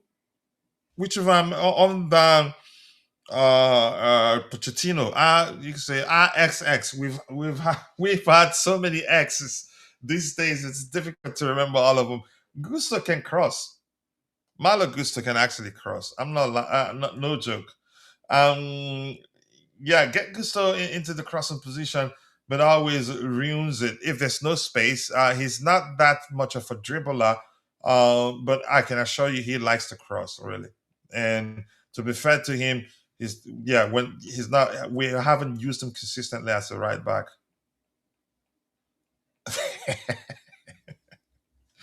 You're really not nice. Let's see. All right, this kid going on loan to Leicester City, still 20, so it's not late for him. Probably by next season, if Chelsea, if he doesn't, say if it's not integrated into Chelsea's main squad, he probably yeah will ask to leave. Dujon Richards. I remember when he joined. A lot of good stuff was said about him.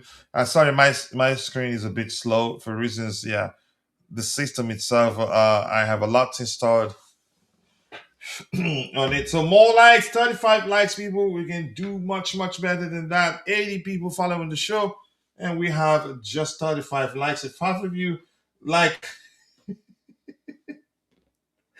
if half of you like the video, we'd have at least 40 likes. We will still stuck at 35. And if you're viewing the show in a vertical format and you want to drop a like on the video, just double tap your screen and yeah, help us gain one more like.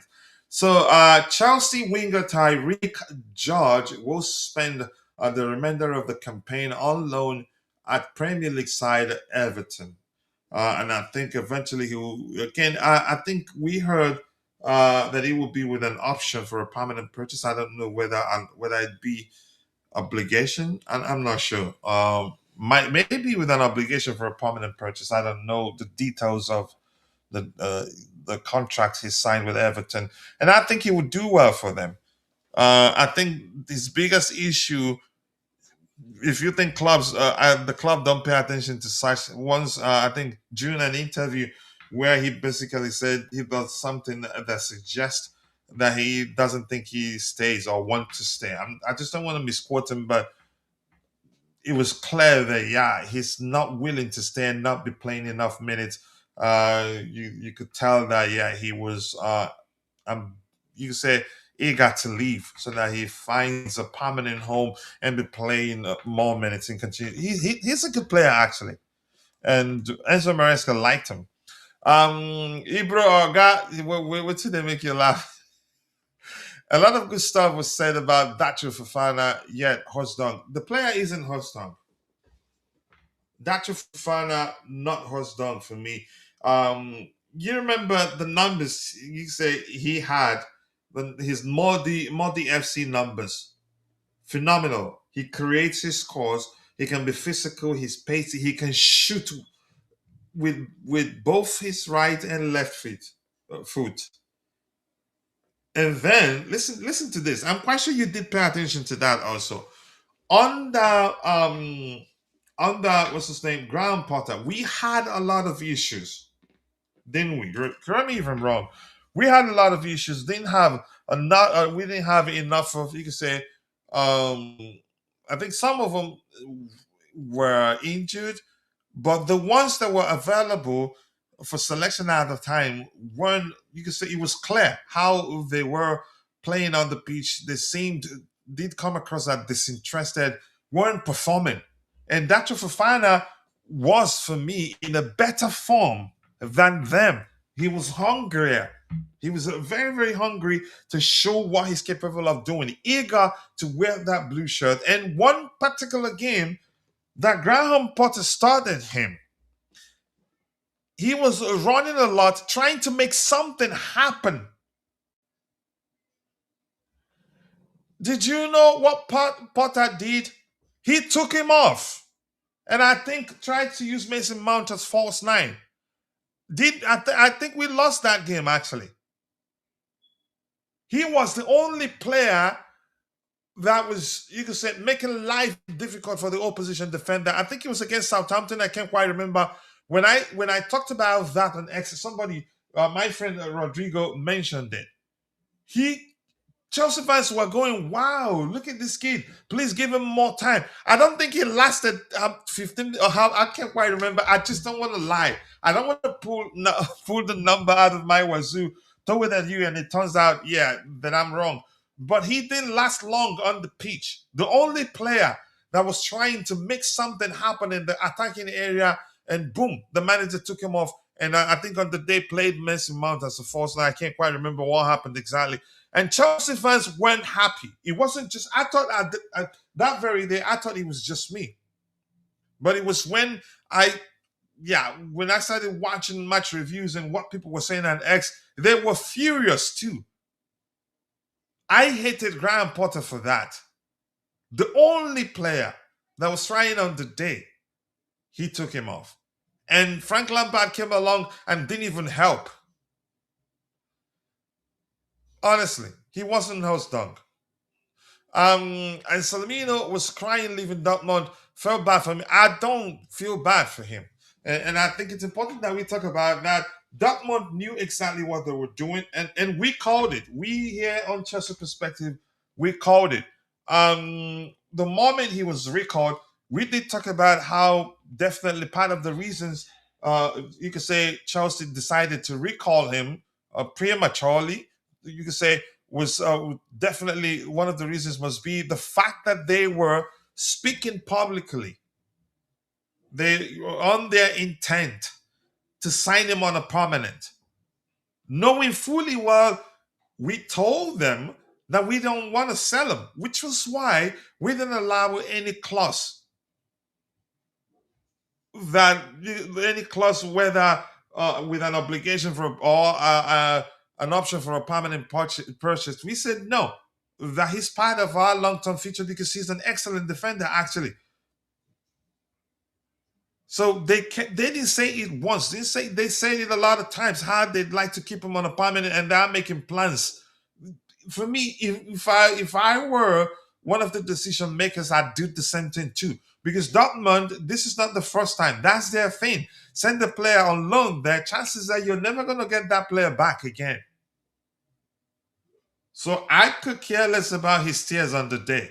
And I'm quite sure that was why we heard Rosenior saying that he will have a conversation with him to explain to him the plans the club has for him, which makes sense because they tell him, look, we want you to go to Strasbourg, and at Strasbourg he's guaranteed to be starting. I get it at Dortmund, yeah, guaranteed to be starting, but at Strasbourg, we will not have that issue of them turning his head. Yeah. So, but my goodness, I did the same thing too. So they weren't nice, and I don't want us actually to do business with them. And had we left him there, chances are next season he'd put in a transfer request telling us he wants to leave. and that the only club he'd like to join, would be Dortmund, and then we would have no option than to sell him to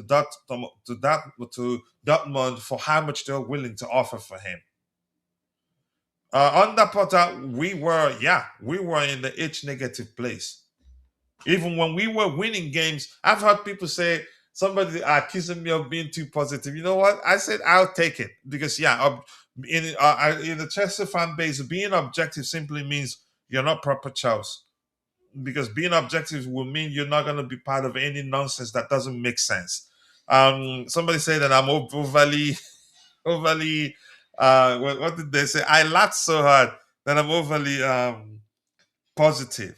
No, it just simply I'm just almost always trying to be objective, which to some people they see it as you being overly positive because you're trying to work with the information out there and not just jump to conclusion. But I digress. My point is Potter, even when we were winning games, we were seeing the issues. We were seeing you can say, yeah, paper over crack at the time. That's what the term Roger used. Bless his soul.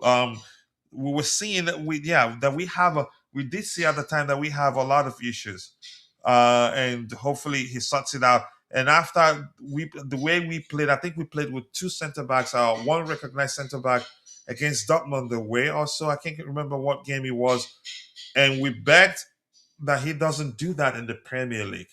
We said if he does that in the Premier League, then we're gonna be cooked. And yeah, he did it against Brighton, and they cooked us. So I didn't like him. Actually, I tried to support him, but just couldn't because there were things at the time that made it clear that he definitely was out of his depth. But that's by the way, Potter. I'm not reading that. Can you stop? I'm not going to read that really. Don't write such and expect me to read it. All right, keep dropping the likes on the stream, people. The likes do go a long way. 72 people, and we're still stuck on 36 likes. Let's try and get it to 100 likes. If you're viewing it in the vertical format, just double tap your screen, and you will like the video that way. Let's get it to 100 likes. I think we can.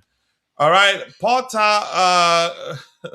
Potter Clock gave us nightmares. I hated watching Chelsea games under him because the solutions to the issues we were having at the time were there and probably didn't think of it. All right, who's Modman are responding to? I don't know. Saidi Ahmed, thank you for joining the conversation. I appreciate you finding the time to join the show, and it's 7:49 p.m. for me, CST time. Thank you. And Saidi says, a brother noted me. I swear, Kukureya, Caicedo, João Pedro, they deserve to be in the Premier in the EPL League best 11 of the season. It's debatable. We have players that are João Pedro, yeah, definitely. I think he's proven a lot of people wrong. Maybe, maybe it's time we put the Nicholas Jackson revisionism to bed because I think he surpassed his number for last season, right? Also, we still have a few games to go, both in the Champions League and in the Premier League. What a player he is, but he's looked a different player on the Liam Rosenior, to be honest.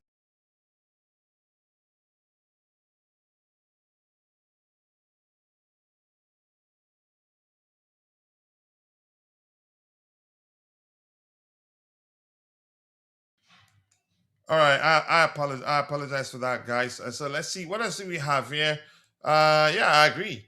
I still wonder what kind of juju Potter has, because he keeps failing upwards. Stunned he's a national team coach. I'm not sure how he's able to convince them to give him the is this Sweden? Is this Sweden? How he was able to convince them and he got the job. I'm not sure. You're no longer toxic positive. You're something else now. Chimera, say one more time and I'm gonna block you. I'm not Just say it one more time, and seriously, I'm just gonna block you. And I'm not playing people. But we're getting closer and closer to 30K subscribers. We're currently at 29,219 subscribers. If you haven't, please do take a second, drop a like on the video, and also do subscribe to the channel. If you haven't, sincerely do appreciate you all. Hey, it says your boy Maresca might be going back to Leicester City. I don't think he takes it because he does come across like the sort of person who's so full of himself. And I didn't know that was the case until I read his, you could say, his statement on his departure from Chelsea, which, yeah, he was just, you could say, was the language I'm looking for? Classic self-appraisal. It was about him. But if you're not into looking, you could say, analyzing such thing word by word, you're not gonna get it. That yeah, he's that's just a person that's so full of himself. I don't think he'd take it. I don't think he will because he's polished his resume at Chelsea and probably will be looking to get a much better job, which I think will eventually he will. Yeah. Yeah, Sweden. Okay, thank you. Thank you for that information, Saidi Ahmed. I appreciate that. Keep dropping the likes on the stream, people. The likes do go a long way. I appreciate you finding the time to join the conversation. And I am actually shocked that um, not a lot of Chelsea fans are complaining about, you could say, uh, Tyrique George's situation, and I don't know why. Because usually when a Clapham graduate is on the verge of leaving the club, or maybe finds himself in a similar situation to that of Derek George, they don't shut up, especially the locals. So I'm not sure what the difference is right here, right now. But I don't want to get into that. And yeah, I'm going to say to those who were saying a lot of shit about our new manager, however you want to say, whatever you prefer there, to some extent that some of them you could see they have, you could say our word, they say racist undertone, nothing wrong in that. But yeah, I was shocked by some of the things I'm seeing. Some will be even saying Bluco out and still be using the picture of our manager. I know all of them, and I'm still gonna cook them as much as I can when the time comes. But that's, by the way, don't tell me you read his autobiography. Whose autobiography? Whose? Yeah, I read a lot, but not Graham Potter's autobiography. I'm not doing that. So Axel Disasi to West Ham United. Here we go. Deal completed in time and now all approved. So he's going to be there for the rest of the season. And the way Rosenior spoke about him, I thought maybe he would actually that he was going to be reintegrated into our squad. He says George doesn't have the minerals. I think in that time, you know what? I'm gonna every time you use that time, he gives you a red card. I mean, because Mott Matter can actually give you a yellow card if you don't know. Let me look at it. I think it exists. Let me find it. It has yellow card here. Card can expire in 15 minutes. So I'm gonna try it on you, Chimera. Let me try that yellow card on you and see what it does. Give me 1 second. Yeah.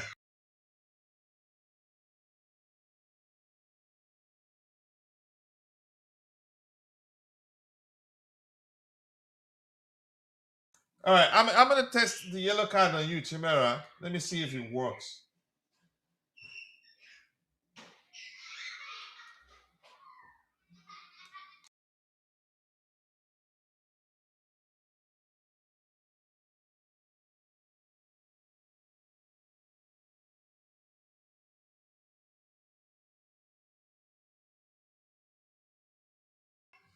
All right. Keep dropping the likes on the stream, people. The likes do go a long way. I'm not sure what's happening to my other connection, the monitoring window. Give me 1 second here. I'll handle it in a bit.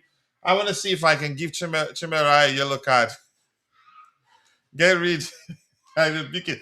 I'm still gonna try it. I'm not kidding. But that system has a connection issue. I'm not sure. Maybe, yeah, my boy. I'm not sure what's going on there. We're not in the same channel, so him turning on the game, I don't think shouldn't affect it. Okay, boom, it works. I'm gonna test the yellow card in a bit. Coachila, my sister is only your who state. In fact, you're beginning to sound like Anthony Taylor. No, I'm sounding like Anthony Taylor. Why? I don't sound like him. Where's Chimera? Let me test the yellow card now. From Mod Manor. Let me see if it works. But yeah, people, keep dropping the likes on the stream, people. The likes do go a long way. I appreciate you all finding the time to join the conversation. There's actually a red card. Let me accuse you for something. Let me accuse you for something. Let's go. Okay, let me see what it does. All right, keep dropping the likes on the stream, people. The likes do go a long way. I appreciate you all finding this. All right, let's see. Okay. Really? Your sister said I'm sounding like Anthony Taylor. In what sense? Really? All right, let's see.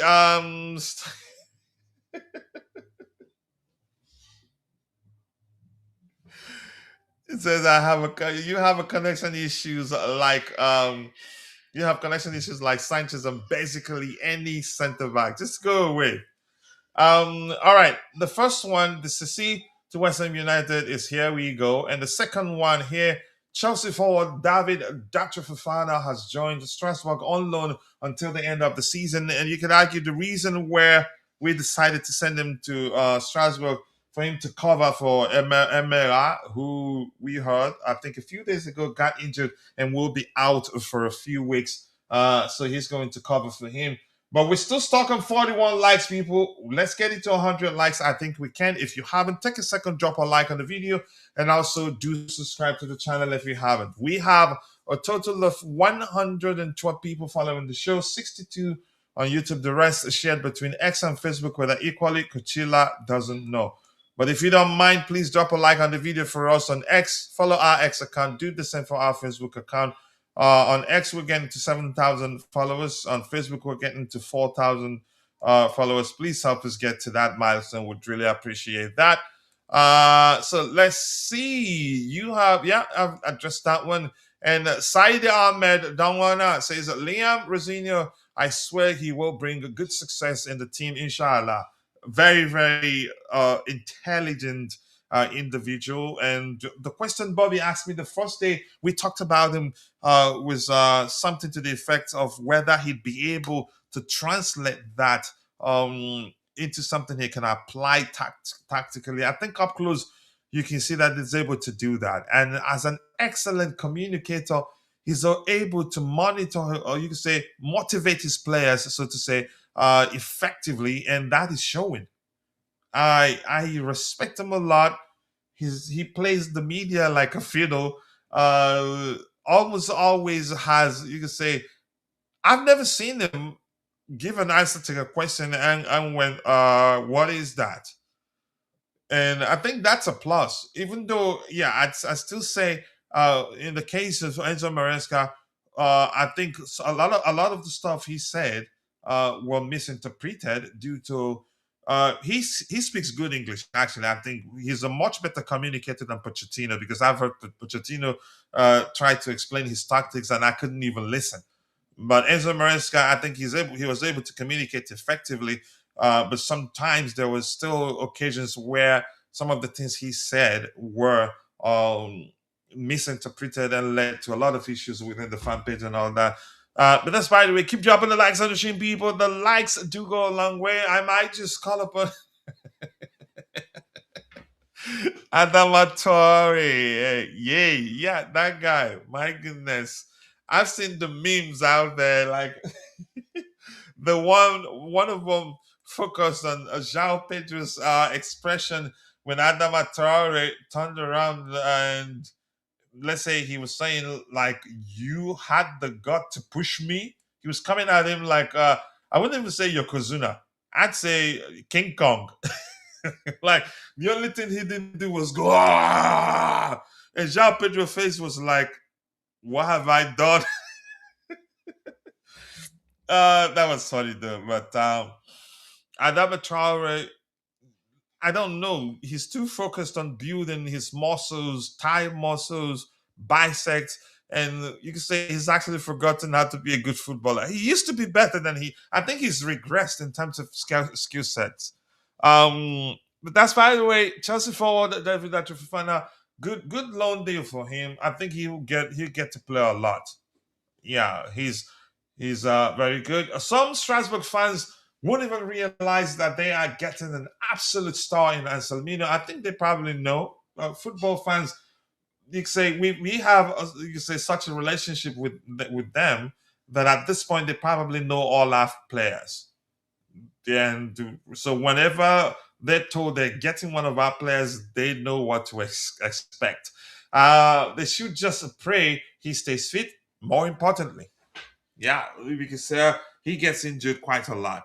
He should stay fit. Also, I would love him to stay there for next season too. That is, if we buy another CV in the summer, we might end up recalling him too. But let's see what happens because I like him. He's unique. He's good aerially too.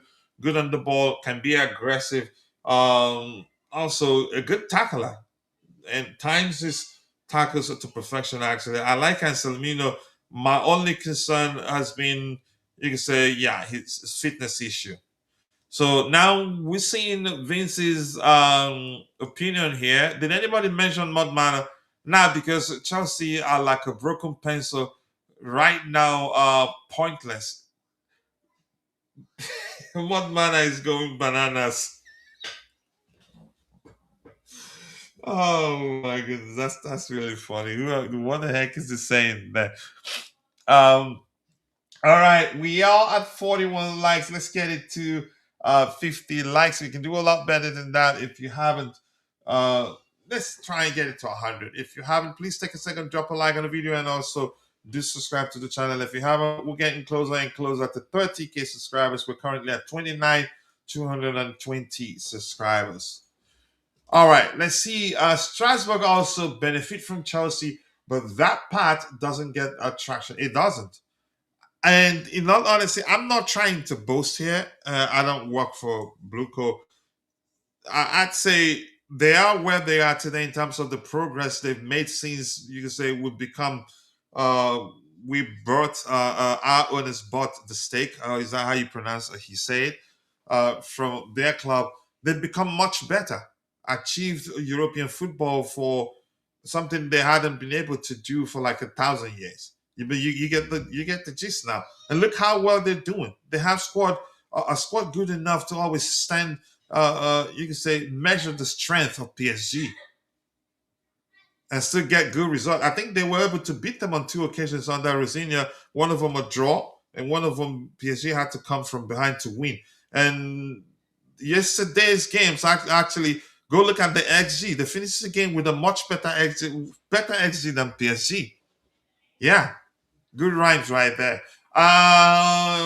So let's see. Anselmino, Chelsea defender Aaron Anselmino has joined League One club Strasbourg on loan for the remainder of the season.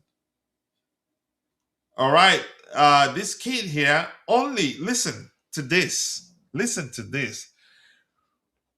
Only Marquinhos has a better pass completion rate by 1% in League One than Mamadou Sarr so far this season. And that's not it. This kid, he's an excellent defender. He has pace, good enough pace, puts in good tackle. Can you say he's good aerially, really? I don't think a lot. I think a lot of people don't expect much for him, but I'm just gonna say this now. He will surprise a lot of people. He is that good. Official Mamadou Sarr has returned to Chelsea from his loan spell at Strasbourg. That makes me happy. And for some people were able to see what he's really capable of doing at the AFCON final, where he had to play in place of the injured. Was he suspended or injured? Khalidou Koulibaly, and then put the foot wrong. This kid is such, for me, wow, what a player he is. So glad to have him back. I know he'd do well. And this one, Axel Disasi is currently at the time was undergoing his medical. He's joined them already. Uh, Enzo Fernandez. Okay, I think we've gotten. Yeah, we're gonna be reading a lot of commentaries from now from players and pundits alike.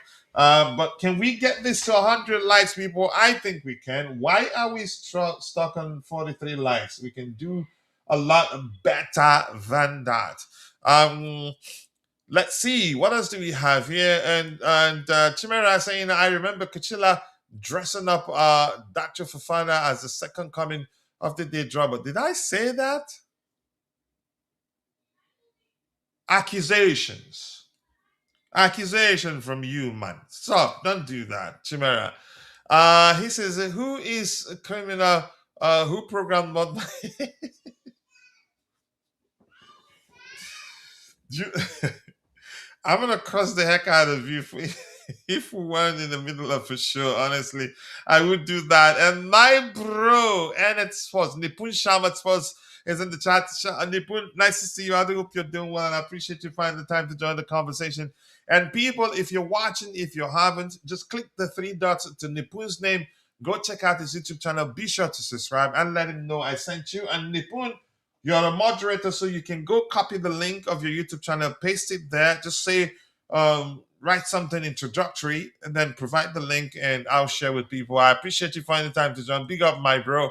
Thank you so much for joining. And Nipun says here, let's see. I hope my positive tweets went to thugs. That's a good one, Nippon. This shows you've been listening to the conversation. Yeah. No, you're good, man. I think you always like to keep it objective, and that's the sort of people I like to deal with. I'm not saying to a lot of people, and that's not to you, really, Nippon. I know you understand that we don't have to agree. I'm not saying to people that we definitely have to agree, but unfortunately, for some people, it's either you suck up to what they are telling you, or you and them cannot be friends. Some people are like that. And I keep telling them we just cannot all agree. If we do, then something is definitely wrong. So I don't care whether anybody agrees with me or not. I respect your opinion, and I hope you respect mine. And if you say something, if I have a counter opinion, I will present it. If not, I'll go my way. If I have a question, I'll ask you with regards to what you just said. But some people think we all have to agree. It's never going to happen. So we have Saido also saying, not even my mother-in-law can stop me from supporting the best club in the world. I like this one. I think this one deserves balloons, fireworks, everything, the stage light. Let's celebrate it. Let's go with balloon first. That's the proper Charles comment right there, and we appreciate that. Yeah. So and we're not just the best club in England or the biggest club in London. We're currently the best club in the world. But yeah, we're world champions. Yeah. I'm not sure how else to say that. And Nipun has shared why is the balloon still running? Nipun has shared the link to his YouTube channel. There you go. There. Please go check it out. You can see the ID actually is part of the URL. Please go check it out. Be sure to subscribe. Let's help him get to 10,000 subscribers as soon as possible. He deserves that. Let me see. Why was that deleted? Oh, I apologize. And 40 boys. Oh, is that how? 40 is, I'm not sure how you pronounce that.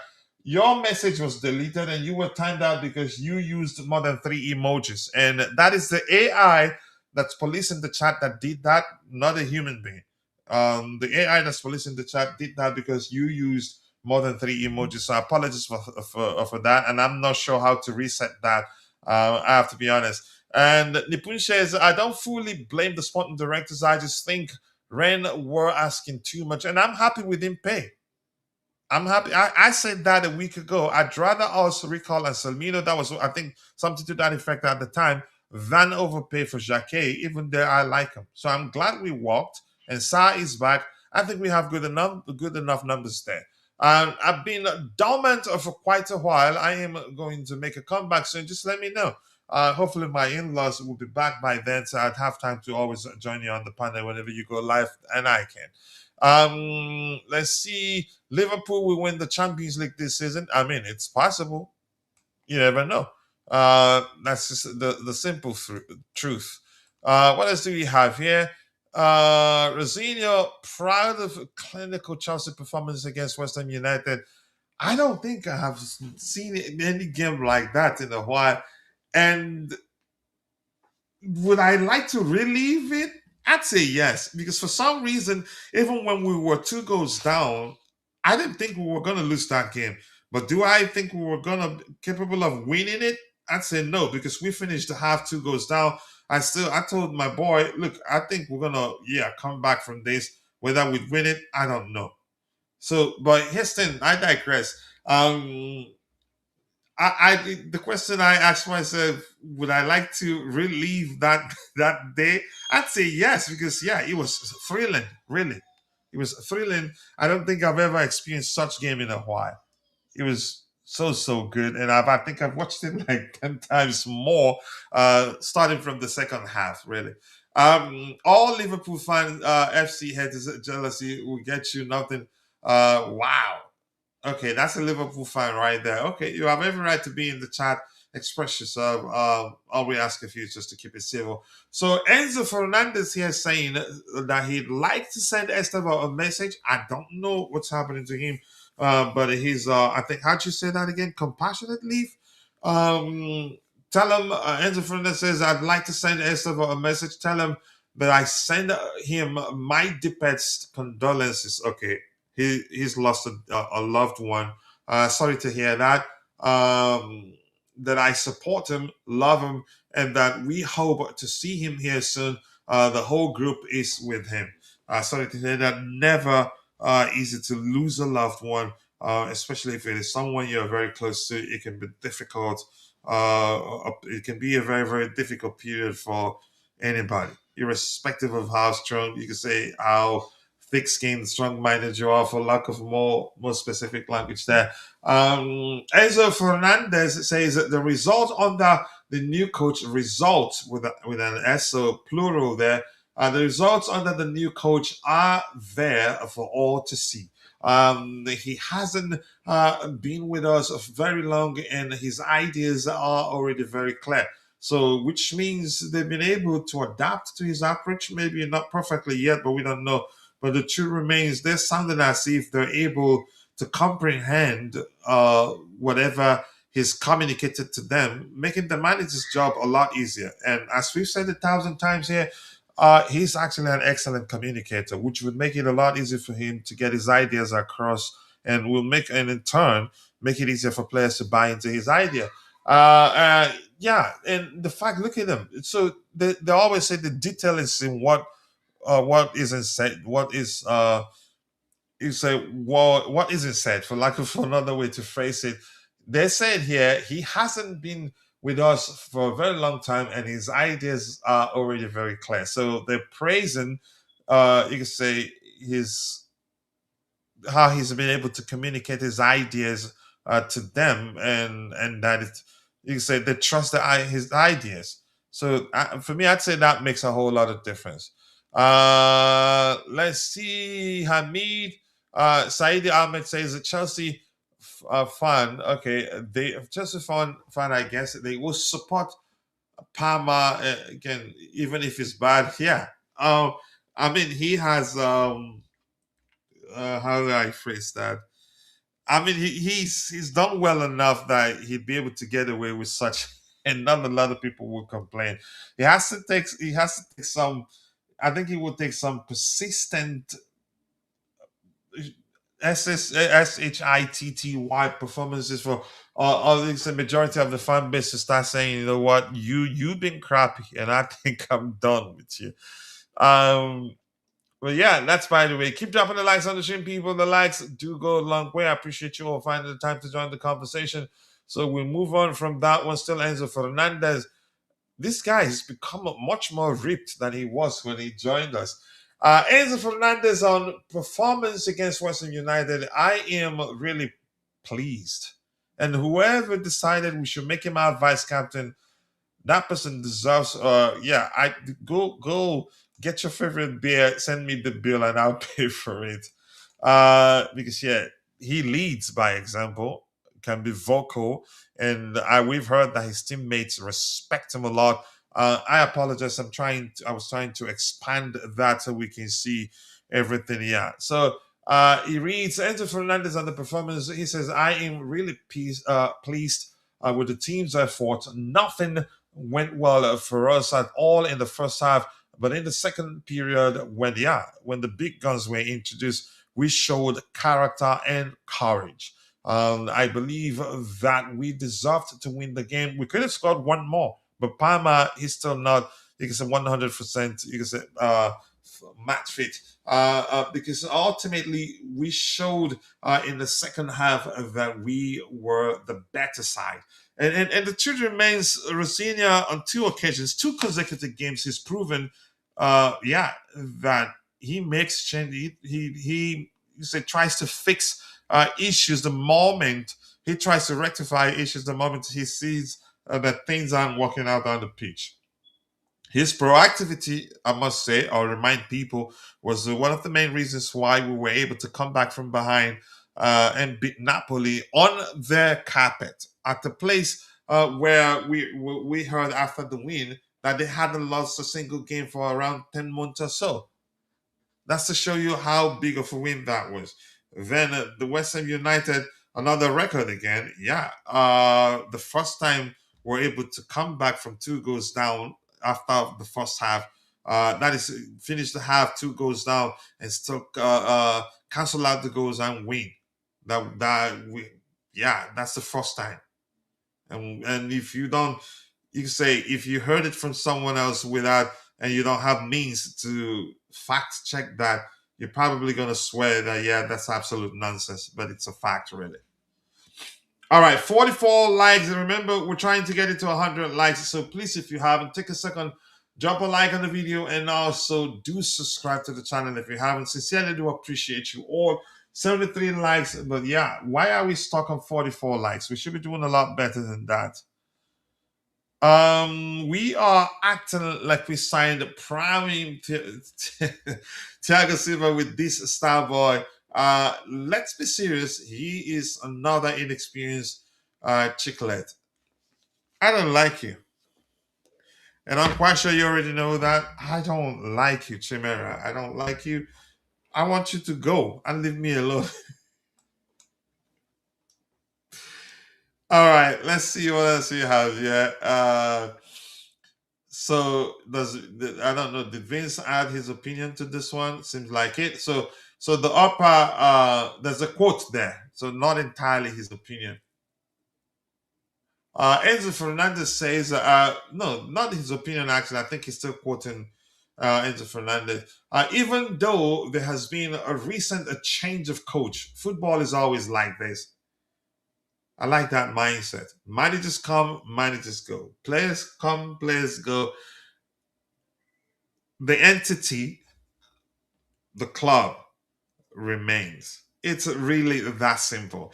I always give my all every day to help my teammates. I feel like I am doing very well on a personal level, and hopefully we will end the season with 1 or 2 trophies. And that is the spirit. That is the spirit. I like this guy. I think some incident I don't want to mention right now at the time. One particular incident, Chelsea fans wanted to smear him. They wanted, you could say, to tarnish his image. And I'm glad some fans stood up to him, and he was humble enough to apologize. So we moved on from it as quickly as possible. He was able to apologize even when the president of his country in sports minutes they were saying some nonsense on there. But I love this kid, and I'm glad he stays, and I'm glad he loves the club.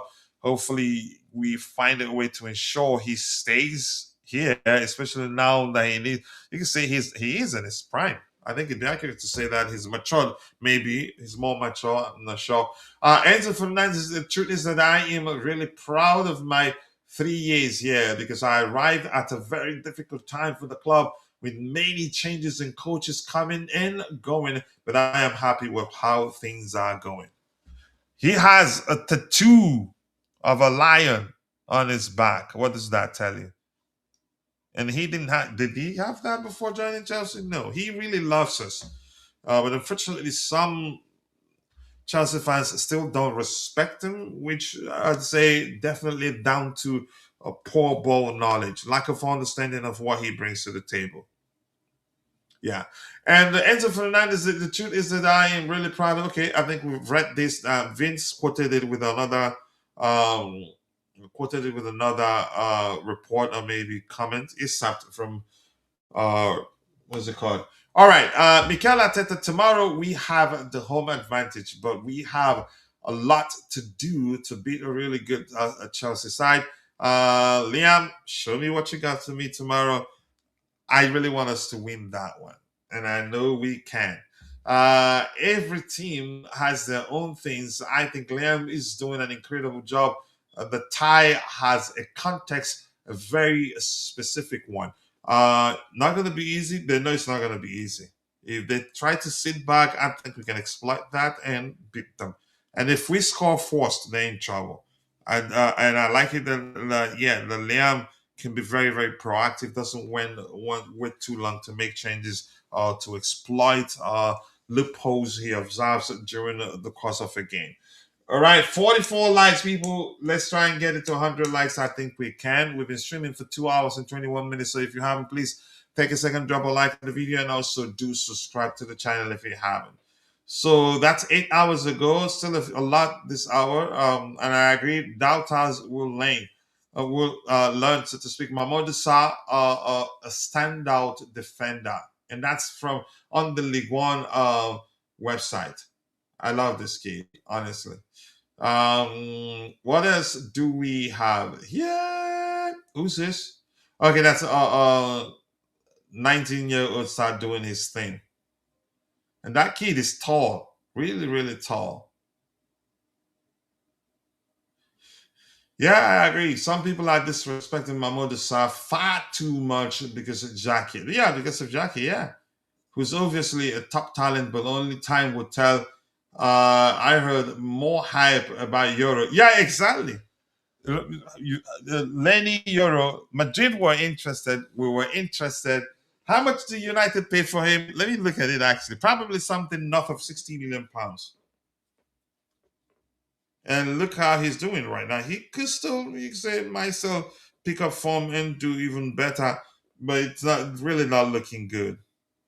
Lenny, I think his name is Lenny Euro age. He's still 20. Okay, there's still time, so not too late. But he's looking like he's not worth how much they paid for him. So how much did Man United pay for Lenny Euro? Let me find out. Did Man U pay for Lenny Euro? Lenny Euro. Dang it, 62 million euros, which is 52 million pounds or $68 million. For defender Lenny Euro, with an additional 8 million euros in performance based add ons, bringing the potential total to 70 million euros for the French under 21 international. That's too much, really. Even though Madrid wanted him at the time, I didn't want us to pay that much money. That's a lot of money. That's If he continues playing, everything will end up becoming 17 million euros plus. That's a lot, really. Given the fact before they at the time didn't have that much of experience, really. And did he play that often under Amorim? I don't remember that. Funny how we needed the big guns to beat relegation. Unfortunately. Yeah, unfortunately. I honestly feel Action Punk, he was, no, don't feel, he will play a lot. He will play quite a lot because, we heard that there was a huge bid for him and we said, nah, we're not selling. And that's because we really want him to be part of the growth, the project, and grow with the team. And I think he's played ample enough in minutes this season, actually. But I want him to play a lot more because he can be good at really, but he needs some improvement in that aspect. He reads the game well, can put in good tackle. I think he'll be all right. And yeah, so let's see. Vince here, Vince here making fun of making fun of what's his name, Jamie Carragher. Jamie Carragher, he isn't complaining about he's not complaining about Liverpool signing every player and actually overpaying for a lot of them. The argument whether those players are good or not, that's a debate for another day. But yeah, how much Liverpool are paying for players these days, they're ruining the market. They're making it difficult for people to get players for cheap, actually. So here, I honestly, no, I don't. But bro, don't forget to share the link to your YouTube channel so people can go check it out. I realized that was what you want to say. Don't feel for him. The kid will start playing, and he will play a lot. Believe me. So players should stop signing for Liverpool, according to Vince here. He's having a slight dig at he's having a dig at Jamie Carragher. Liverpool have paid top money. The future bodes well. See how he speaks of Liverpool spending? You see that? So you could argue he doesn't really. He's a good football analyst, really, but he doesn't know how to be objective when it comes to. You could say sometimes he just cannot. He just can't help but be biased. Jamie Carragher has his say on Liverpool's verbal agreement over the signing of Jeremy Jacquet, who wouldn't join until the summer. And that's another stupid aspect of the whole thing. I didn't want us to sign him and him not joining until the summer. It just doesn't make sense because then we'd have even Levi Cowell back and hopefully he returns the same. There's no guarantee that's going to happen. Really cool. I don't want to watch the video of this one. So Mamadou Sarr departure is confirmed. Nothing new. So I'm just going to go to the very top and see if anything new emerged. This was 11 hours ago. All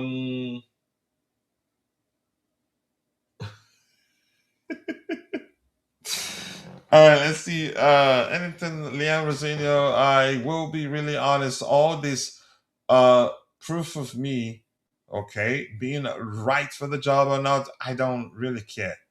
I am here to do the job. I don't care if we get to the final. It's great for Chelsea Football Club. That we are in the final. It's not about me. I will provide. I will prove in time. Okay, I will prove in time whether I am worthy or not. He's such an eloquent speaker, really. Let's see. Quick reminder that could not Batman chat. Just leave me alone, man. All right. Liam Rosenior on Enzo Fernandez. I think we'll be seeing a lot of commentaries. Please, if you haven't, drop a like on the video and also do subscribe to the channel if you haven't. This says Enzo got a rare athleticism, which is a gift where he can recover really quickly, and his distances that he covers in terms of our data is absolutely top, and the quality and the leadership he gives the team, and I am really enjoying working with him. I think a player of his type can always a good tool in the hands of the manager, and I really do like him. More likes, people, more likes. If you're in the chat and you have any questions, drop it and I'll try to address it. We need 6 more likes to get it to 100 people. Can we make it happen? All right, what else we have here? I cannot speak. Okay, I don't think anything else. Let's just see if anything new emerged as the show progressed. Let's see what Wayne really has to say. His friend won. I was watching the Chelsea game as well. I think fans need to understand as well that you can lose game of football, and sometimes at halftime you may be losing. But the effect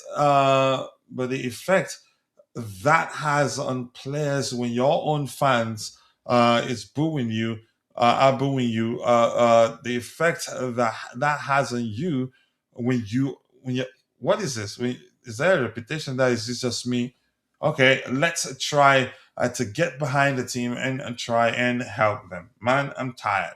So we're gonna check. Mamadou Sarr will be in London on Tuesday. A slight hiccup, but the Senegalese defender is set to proudly wear the Chelsea colors. The club has ended his loan spell at Strasbourg.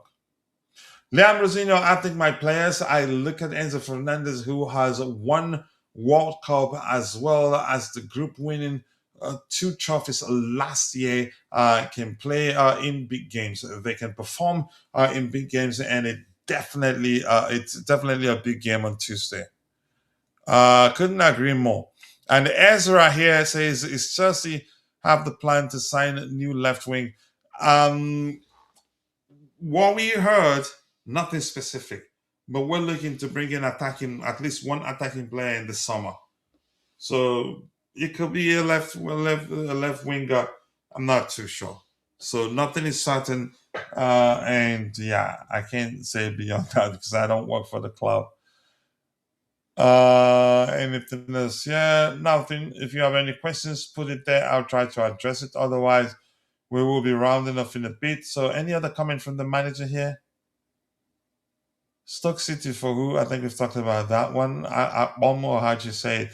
Liam Rosenior on Jorgensen, he's close to being fit. Oh, he's actually still out injured. I didn't know that. He's still close to being fit, and hopefully, it will be either Arsenal or the game after. So he actually plans to rotate. It doesn't plan to only have Robert Sanchez on the pitch. So the way he's sounding, yeah, maybe he just mentioned, you could say, the upcoming games, not necessarily him being the goalkeeper. Liam Rosenior on Gittins. Jamie unfortunately felt his hamstring. I don't know the extent of the injury. It's a real shame for him because I wanted to give him a start and I wanted him to show what he could do. For him to come off in the 25th minute is disappointing. I felt bad. But yeah. Let's see. Okay, I don't want to read that again. I don't think there's anything, but I'm going to refresh that page to see if anything new emerged before we call it a day. I'm tired, I have to be honest, really. We've been streaming for 2 hours and 32 seconds. Yeah, but I enjoy it because I like to interact with you. All right, Ezra here says, we are going to, you mean, okay, I'm guessing you mean smash. Do you think it's possible, Ezra? It's not going to be easy, but yeah, it's football. Anything can happen. On paper, a lot of people don't give us a chance, but the truth remains, football is played over 90 minutes plus added time. Yeah. Why has that gone blank? Gone blank. I'm trying to see if anything emerged as the show progressed. Let's see. Let that refresh so we can come back to it.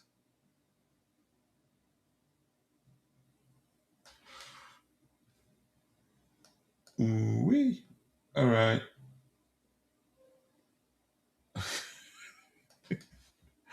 I don't like this guy.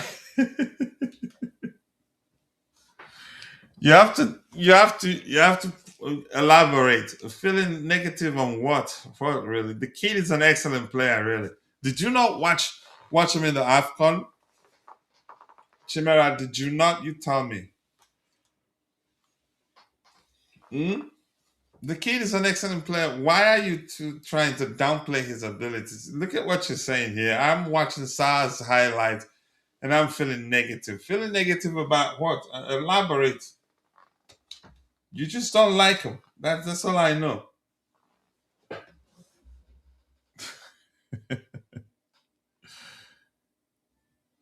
All right. Nothing new has emerged.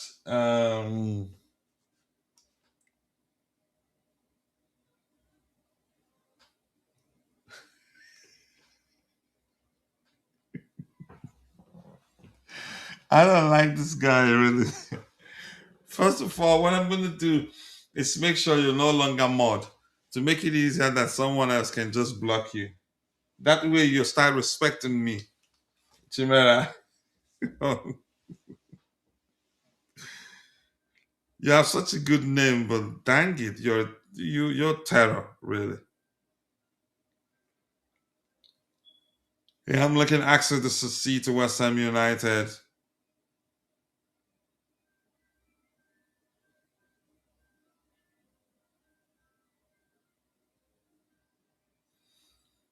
All right, keep dropping the likes on the stream, people. The likes do go a long way. I appreciate you all finding time to join the conversation this particular evening. It is 8:37 p.m. CST. Yeah, I need to stop soon. All right, let's see what did he say. You enjoyed interacting. You enjoyed interacting with us. With we need freedom. I'm done, man. I'm tired. I need some rest. I still got some work to do tonight. Curtis Jones over McAllister. Okay. I don't even want to start. I mean, we don't need any of them, and I don't want to start comparing which I should take if need be. Yeah. Okay, we're stuck at 47 likes. I think I should call it a day. I need a break. With that, we've come to the natural end of the conversation today. We've been streaming for 2 hours and 36 minutes, and that's not easy. I want to say thank you to Footy Boys. Thank you for joining the conversation. Thank you to my bro Chimera. Thank you for joining the conversation. And Ezra, thank you, Ezra, for joining. Road King TV, thank you for joining. Who else was here? Vic, my bro, was also here. Who else was here? And Nipun Sharma, NS Sports TV, was also here. And if I miss your name, apologies, I'm only human. See you guys next time. God bless us all, and cheers.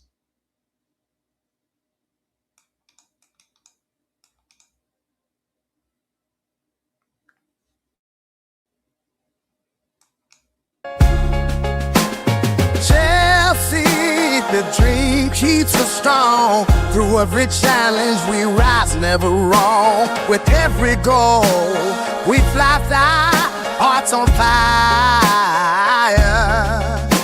The passion unites us, takes us higher. Keep on singing, support never fades. Together we stand in this blue brigade. Tonight is our night. For Chelsea we stand. Oh yeah. The blue flag flying high, fly high.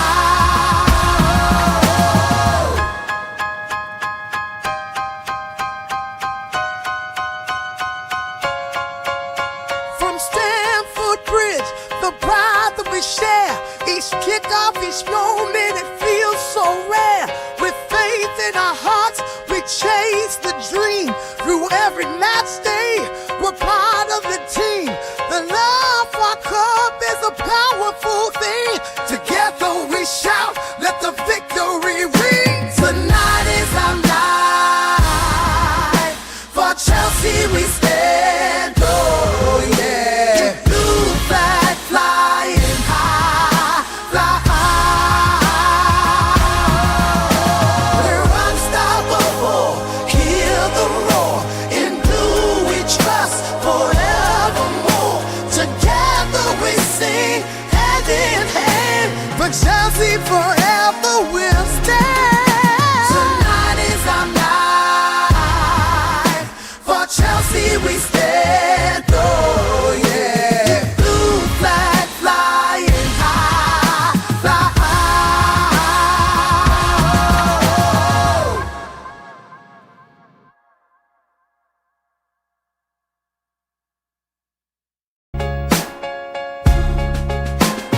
Chelsea, the dream keeps us strong. Through every challenge we rise, never wrong. With every goal, we fly, hearts on fire. The passion unites us, takes us higher. Keep on singing, support never fades. Together we stand in this blue brigade. Tonight is our night. For Chelsea we stand. Oh yeah. The blue flag flying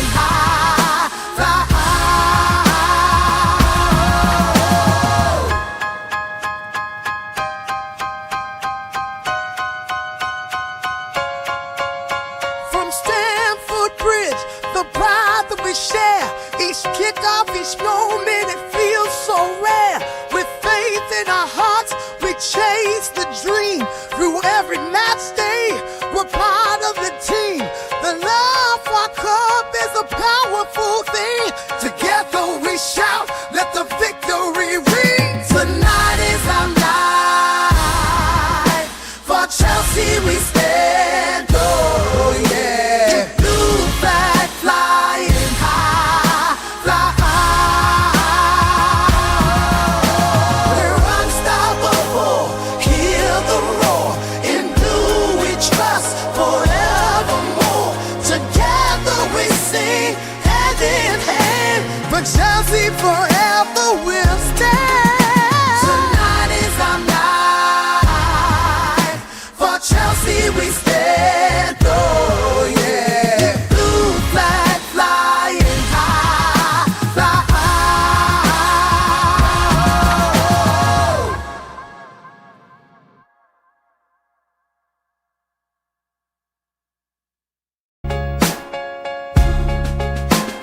Chelsea dream keeps us strong. Through every challenge we rise, never wrong. With every goal we fly, hearts on fire. The passion unites us, takes us higher.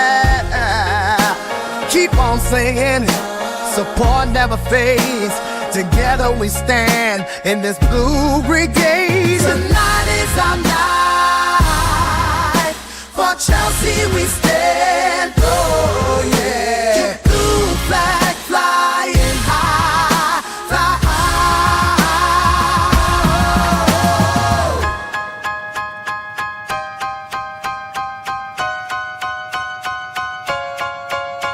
From Stamford Bridge, the pride that we share. Each kickoff, each moment, it feels so rare. With faith in our hearts, we chase the dream. Through every match day, we're part of the team. The love for our club is a powerful thing. Together we shout, let the victory ring. Tonight is our night. For Chelsea we stand, oh yeah. Blue flag flying high, fly high. We're unstoppable, hear the roar. In blue we trust forevermore. Together we sing, hand in hand. For Chelsea forever we'll stand. Tonight is our night. For Chelsea we stand, oh yeah. Blue flag flying high, fly high.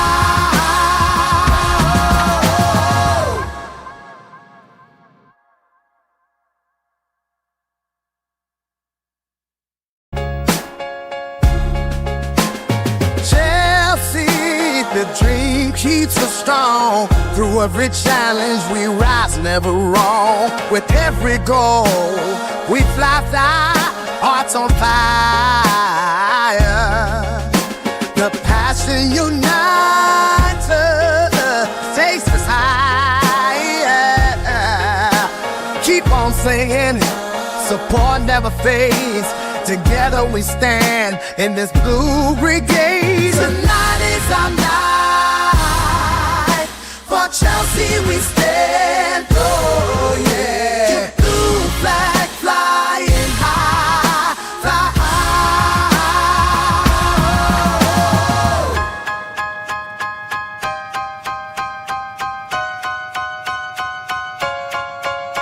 From Stamford Bridge, the pride that we share. Each kickoff, each moment, it feels so rare.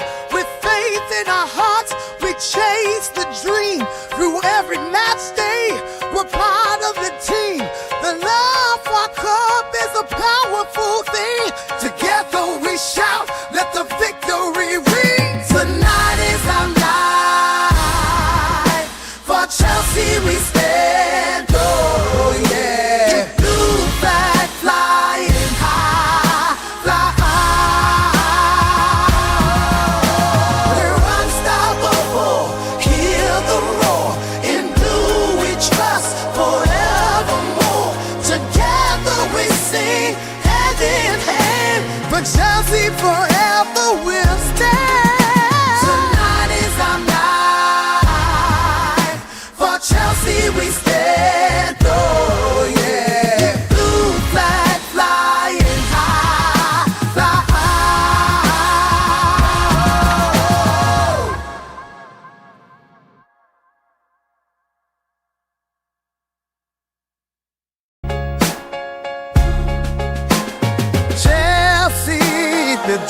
dream keeps us strong. Through every challenge we rise, never wrong. With every goal we fly, hearts on fire.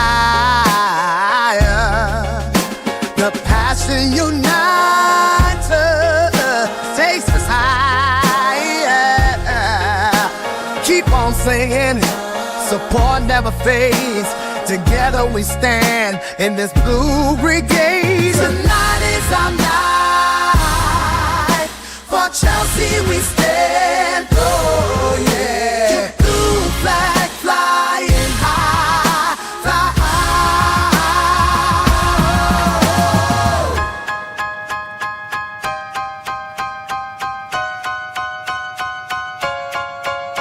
from Stamford Bridge, the pride that we share.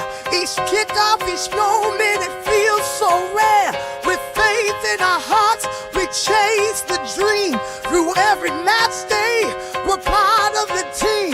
The love for our club is a powerful thing. Together we shout, let the victory ring. Tonight is our night. For Chelsea we stand. Oh yeah. Blue flag flying high, fly high.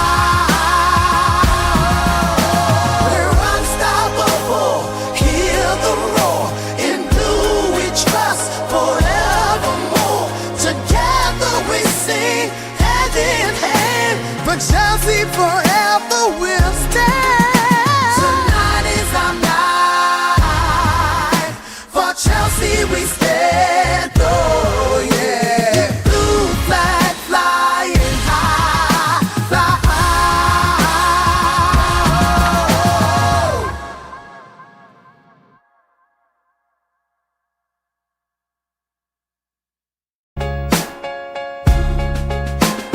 Chelsea, the dream keeps us strong. Through every challenge we rise, never wrong. With every goal we fly, hearts on fire. The passion unites us, takes us higher. Keep on singing, support never fades. Together we stand in this blue brigade. Tonight is our night. For Chelsea we stand. Oh yeah. Blue flag flying high, fly high.